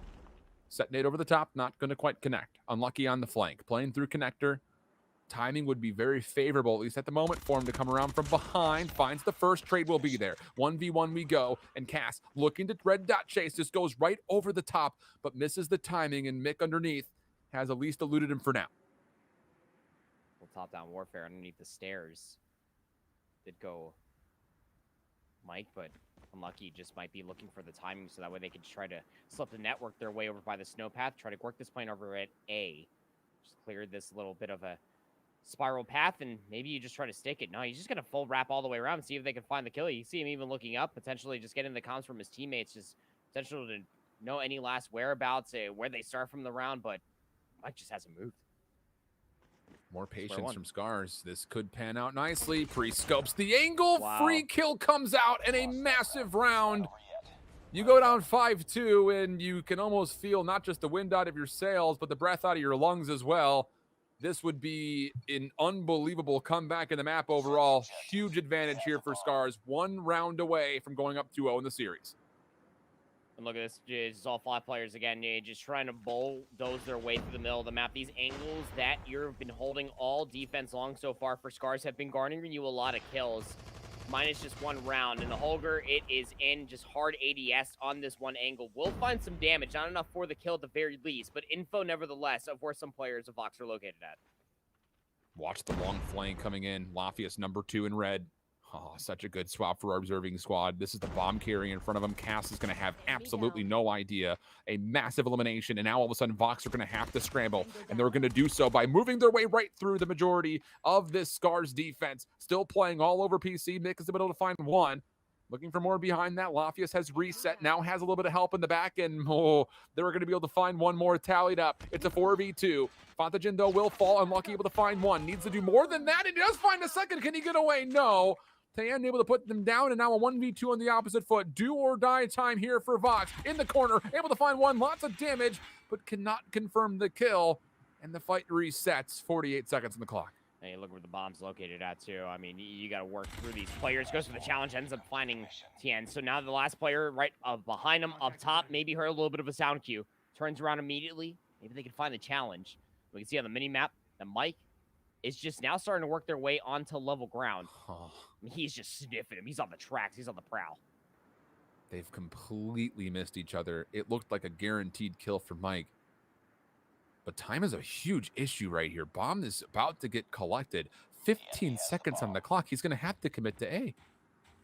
And you have to feel like in the next 5 seconds or so, Mike will recognize this is not a play by B. He should have an advantage here while Vox tries to plant, and that is indeed the case from the window. Easy elimination. Scars take the search. They've been dominant here all weekend long. That surely to continue here in the grand finals, and 2-0 up. Looking to be the qualified team from Japan into the Call of Duty Mobile World Championships in 3-0 form.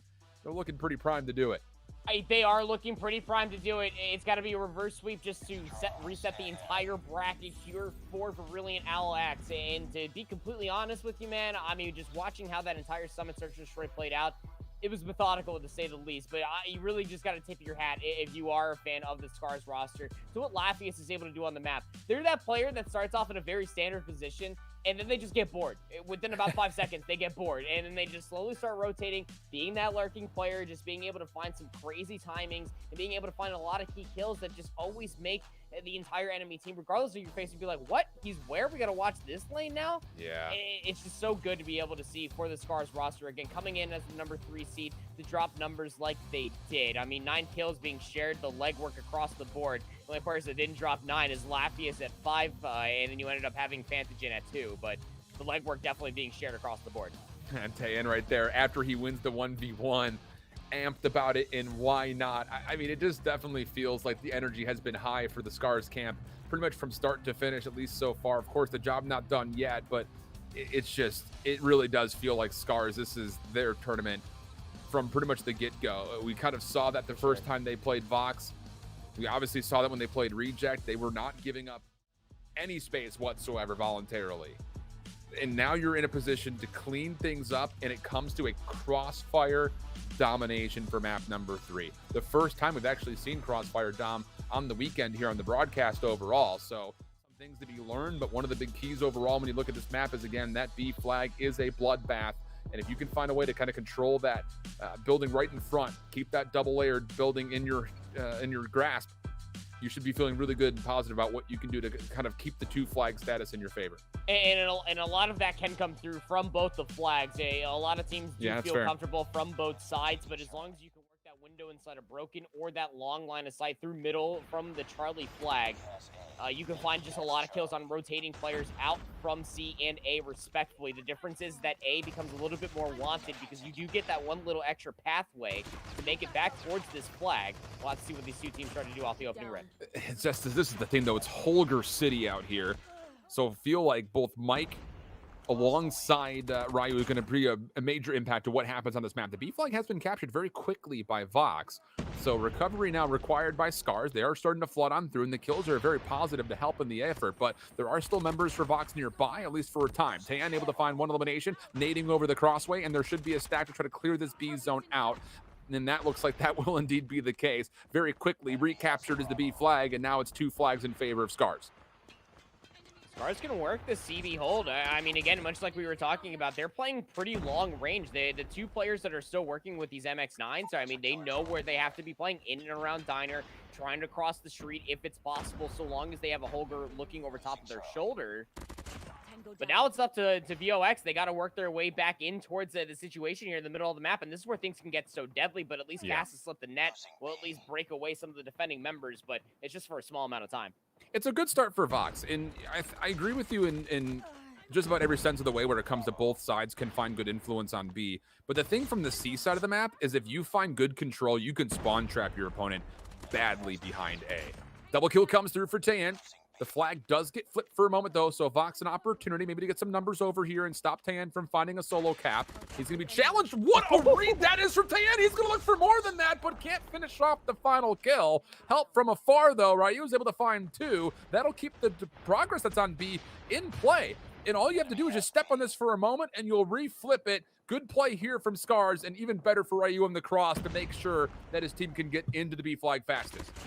And now we're right back to that square, that very bloodbath-heavy square where you're just going to be able to finesse around Broken, in and around these very small, narrow, choke-pointy buildings with MX-9s in hand. And this is where Scars have been so deadly all weekend long, all map modes, especially when it comes down to domination. You just can't let them sink their teeth in. This is not bad by any stretch of the imagination. It's still only just about 7 points between these two teams. Because of Rally and Alex, what they're able to recognize is that it's just a handful of gunfights. Maybe 2 kills need to come their way on that back alley over by the B flag. And they can start showing presence back over here, which is why you've been seeing it flip just time and time again. Well, it looked like there very well could be one last status effect until Mike throws down the Predator missile, gets 2 with it, and the rest of the Scars member have now overwhelmed this B flag completely. It's going to be difficult to assume that Vox could find a way to break on in and get a flip before the half comes into play. Nice moment again for Tan. He's already on 12 kills for crying out loud. What a takeover half he's had. But in that same moment, he doesn't do quite enough. Vox looking to flip the B flag around Ryu, moving his position, finds one in the corner, but Vox trying to reinforce from Broken. Not going to get here in time to flip, so 75-58 will be the tally after the first half. But again, not as bad as what it could have been. Not at all. From that side of the map for VOX, right? So they dealt with the spawn trap. They were able to get presence over towards B, and they're able to showcase at least why some teams are actually comfortable on that A side. You just got to feel comfortable and confident to be able to take those gunfights. So now what can you do from the C side of the map if you are Valiant Owl X? Your entire tournament life here in Grand Finals to represent your country relies on this domination win in the reverse sweep, but Vox able to come out of the gates swinging. They win the opening gunfights, 2 flag capture pretty darn quickly. Love the call for the equalizer as well, just to use that for close quarters engagements and clear out that bottom side of the B building. Good stuff overall. Fontagen able to find 1 in response, but still running amok are these Vox players with the equalizers in hand. Cass also clearing things out through Diner. Numbers are good for Vox. Good control over the B flag, good control on the cross, and now some streaks to make life especially difficult for Scars, who look like, honestly, they do want to keep trying to committing to trying to play for this B flag from the front. We have not seen them try to put together any sort of an effort to play off the flank, and Unlucky will shut down the play, and now all of a sudden that spawn trap conversation is looking pretty darn imminent as Scars need to fight their way out of the back. Yeah, I mean, you're going to go 1-for-1 essentially over here in the double stack of Deli, and now you're just trying to work your way out across the street. And easier things have certainly been done because you could try to focus on the spawns over by C, but you're not necessarily going to break them solo-handedly. You got to start focusing your way over towards B, and there's just been so much time that has been bought over by these 2 players for both the teams, really for reinforcements to get over here. But now Scars have been able to finally stand tall, might be able to get themselves some presence over here by B, but the reinforcements from Valiant Owl X, again, from that C side, you just have such an immediate angle towards that site. And Mike over by the C flag, 1v1. He wins it. Look at the spawns for Brilliant Owl X. They're all the way at the top right corner. This is going to get really dicey really quickly. The B flag flips. The C flag will still stay safe. And it looks like that should be enough for Vox to reset, but goodness, things got dangerous quickly. And even still, with all that said, they still need to find a way to fight back into the B flag. And with still, like we continue to mention, operators and score streaks, easier said than done without question. Yeah, and it's immediate broken control. You can see how all the 2 players that were left alive for Vox were just trying to recognize, look, we are at the meat and potatoes, and now here comes Tayan with that death machine, able to find value. Now they're just locking down the line, playing the AV hold, the 2 flag capture. You got to get through the meat grinder that is all these streaks. Of course, we'll inevitably run out of bullets. Now you got some score streaks to play. Will go down, but still, what a resurgence off of a hot start for Vox. 125 to 114. Vox backs up against the wall. Look at number 5 in red. That's going to be Ryu. Again, making a play, blocking the spawns behind C, and could potentially get on. This could be the tournament-winning moment right here. He does get dealt with, and Vox will flip the B flag. Have they done enough to get back into this game? Mathematically, I believe they have. The big question mark is, can you still hold on to these 2 flags, because the C flag is still relatively vulnerable. Scars are looking to push in from the front, though. Is there any way that they can deal with it? Vox, not a lot of numbers still persisting. It's just down to 1, and Latvius, he's able to find the kill, but Vox still reinforcing. The B flag not fully captured yet, and keep an eye on the home flag. C nearly also gets flipped. 139 to 130. 2 flags still in favor of Vox, and it looks like for the time being, they've barely been able to hold on. Just barely able to hold on, but they're still got to deal with all these numbers through the middle of the map, just trying to threaten their home flag. Number 4. They're able to do it. Number 4 is able to work your way in. If you just neutralize this flag, you just got to grab this flag, and you just got to get out of dodge, and they're able to do it. That could be the game.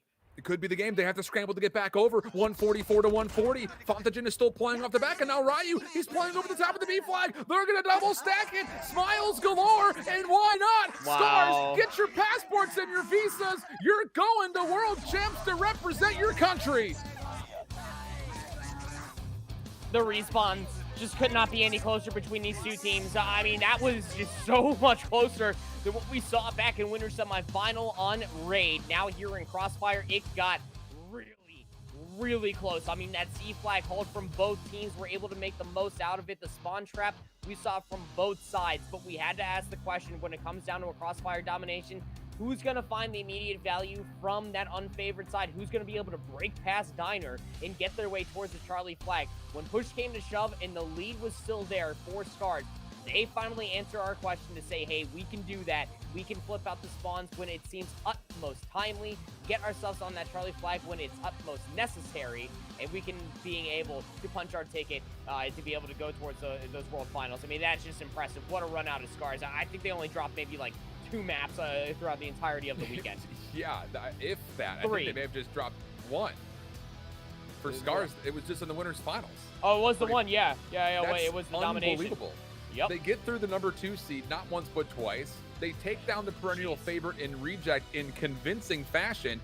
And the whole thing about it is, you take this performance from Scars and compare it to what we're seeing in Latin America, which the day 2 conclusion of that regional final is going to be coming up later today, but also what we just previously saw from South Asia and the Middle East.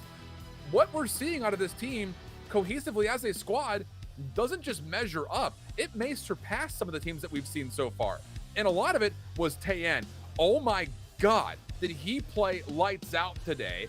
Didn't have a chance to see what his final kill tally was at the end, but it had to have been around or above 30 kills, which is not just the one time we saw that happen in the hard point. It'll happen potentially a second. The respawn for Stars, just as good as their search has been on the weekend overall.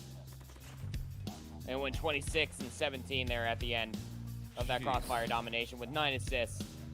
I mean, the thing about this roster, right, for Scars is that the teamwork is at an all-time high, but the thing that they're able to showcase over and over again, while teamwork, cohesion, being able to assault a lot of different flags of domination, sights and search, breaks and holds and hardpoint, they still have those players that can go absolutely AWOL by any point in time, whether it's in a search, a 1v4, breaking inside a hardpoint. That's when you definitely look at Tayen. That's why we highlighted him, especially through this series in Grand Finals. Mike is also up there. Ryu, how many times this weekend we were talking about that guy? Latvius in so many different positions throughout a multitude of rounds in Search and Destroy all weekend. And Fantagen with the scope. This team is so well-rounded, Shift. They are definitely going to be a reckoning when they get to Worlds. Unbelievable stuff. And in the fashion that they've done it, it's going to be one of, I think, many stories that will look like this. Your favorites from a month ago, it was a month ago. Like milk, it ages and gets dated to a point where it just is no longer, I don't know, palatable. Forgive the reference. I don't know where I was going with that, but regardless of the fact, coming out brand new and fresh is this Scars roster, and they did so. And stop laughing at me. I don't know, dude. It's 5:30 in the morning. Give me a break. They do it in such a clean way. That's the biggest thing. And I think for a lot of the teams that I've had a chance to cast over both in North America, Europe, and now here in Japan, it feels like a lot of the top teams have tried to just exist and persist by way of just out-fragging their opponents. Sure, Scars were able to do that at times today, but it comes with good help across the board. The amount of assistance we saw, the team play we saw, was at a level that we have not seen a lot of in COD Mobile at this stage. Really good stuff. And again, a massive congratulations for Scars. Of course, commiserations to Vox, and big surprise and shock on Reject finishing third. I don't know if we have the ability maybe to pull up the full overall standings with the prize pool next to it, because there was $50,000 that we had to disperse between the 8 teams that we had here. Of course, 15,000 of that going to your team at the top in Scars. 10K for Vox, 8K for Reject, and then BBV Tokyo, who started the day with us, could not get through Vox to start the day. They will leave with 5K.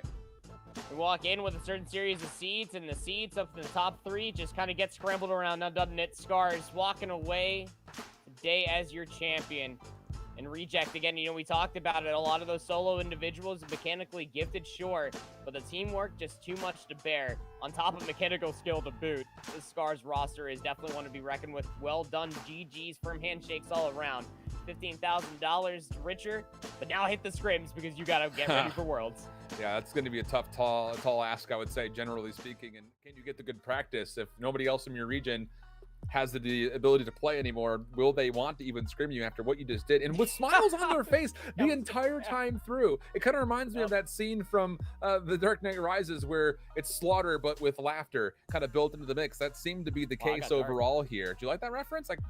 I can throw in a good comic reference here or there. Thanks, man. I appreciate that. It's a live action movie, so I'll cut it to you. Fair. Okay. Give me at least some sort of credit on that one. But let's take a look back just to see really quickly to see what the run looked like for Scars here through this upper bracket, because we had to kind of rethink back through it. It was 3-0s to start all the way throughout, not just as they got through BBV Tokyo, who was a tough task, I would say, generally, as they put up a pretty solid fight through a couple of the maps, but also to do it versus Vox. The only map they would drop was the Domination versus Reject, and even that map was tremendously close. So all things considered, Scars put together a near flawless bracket. Yeah, and again, the only time where they saw a lot of pushback was realistically against this Vox roster. I mean, the domination was close on standoff versus Reject, 150 to 134. That really came down to the wire as well. But, you know, it's that push came to shove resilience that we're seeing out of Scars continuously throughout the entirety of the weekend, that even when it all just truly hits the fan and it spirals all over the place shift, they just really just bunker on down. And that was their resilience that brought them to grand finals. It was there in every single one of their series, only dropping a single map along the way. Well, here is your overall KD leaderboard, and my goodness, the numbers are outrageous. I mean, that's unbelievable. But here's the interesting takeaway. Out of these top KDs, there's only 3 members for Scars up here. And one of those players is not Taehin. Like, hello? I think, if anything, that goes to show that this squad did do it collectively as a full-on 5. Now, granted, of course, Mike and Ryu were undeniable through both days, but Taehin today, I would say, was kind of MVP on the day, the 1v4, but it will still go with the tournament MVP to Ryu, and I think this is 100% deserved, because it wasn't just today, the important role that he fulfilled playing the Holger through a number of different maps and modes, but also beyond that, their run yesterday was largely because of him. It's this right here. It's the flexibility out of Ryu. You need a submachine gun player, you got one. You need a boomstick player on Surge, you got it. You need a player to lock down a long-range flight with a Holger, you got it. This guy does everything to such a high degree, and that's just what enables Scars to be able to fulfill so many different roles. When you have a flex player of this dude's caliber, and they're finding value with all these different weaponry, specialists, score streaks included, yeah, I want to play games with this guy. With him, not against him, please. Let's make sure we really make sure we're cementing that. Totally. It's just, you know, it's really funny. You look at the picture kind of in his profile here, and it matches the persona he brought on camera, even whilst in the middle of 1v multiple situations. Just, man, what a joy to watch this guy play throughout the entirety of the weekend. Of course, I would say, you know, obviously today, arguments could be made for Taehin just based on the fact that he dropped 30 in the respawn in the first hard point, 1v4'd in the search, and then was a massive reason why they were able to kind of flip things around at the end of the domination, the 3-0 sweep. But right behind that, Ryu was always a pivotal reason why they were the win rotations in the hard points. It's just so clutch all the way throughout. So well-deserved for sure. And then once more, just the only way we wrap this up is with a major congratulations to this Scars roster for exceeding expectations, and now a chance to do that on a global stage with Stage 5 coming up. Yep, you were able to showcase all the talent. You were able to force a lot of teams to really say, is this Scars team really all that? They're the number 3 seed. Well, you shut those haters up. Now you got to shut the rest of the haters up across the entire globe. At this point in time, there's a lot of different strong rosters across all the regions that are being played out for the World League here for COD Mobile. But, I mean, it doesn't stop here. 1 month ago, you were the 3rd seed. Now you're the #1 representative out from Japan. Do whatever you have to do to make sure that you are as prepared as possible, because that teamwork is something absolutely great to build off of.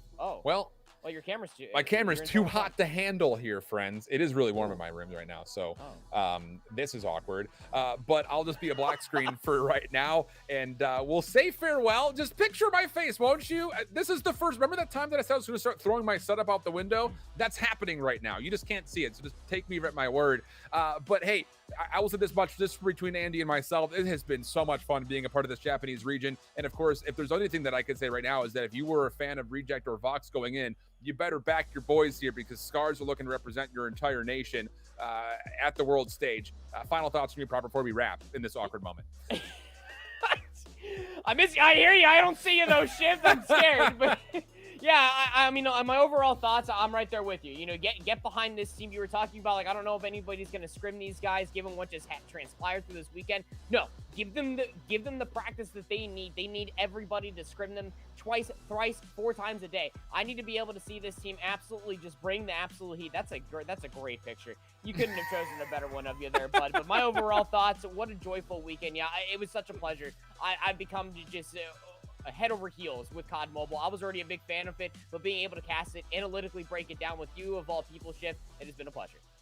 It's been a lot of fun. We won't let this picture grace you for too long. We'll say farewell. Freaking me out. We'll hope to catch you guys next time. It was an absolute pleasure, their COD Mobile family. So hopefully we will catch you guys back here next time. Again, Latin America still is yet to come. So if you're feeling frisky and want to stay up for it, day 2 of that will be coming in about a couple of hours right here on the YouTube channel. So subscribe, like, do the notification thing that you would do. And until next time, friends, hope you guys out there keep holding it down. So long.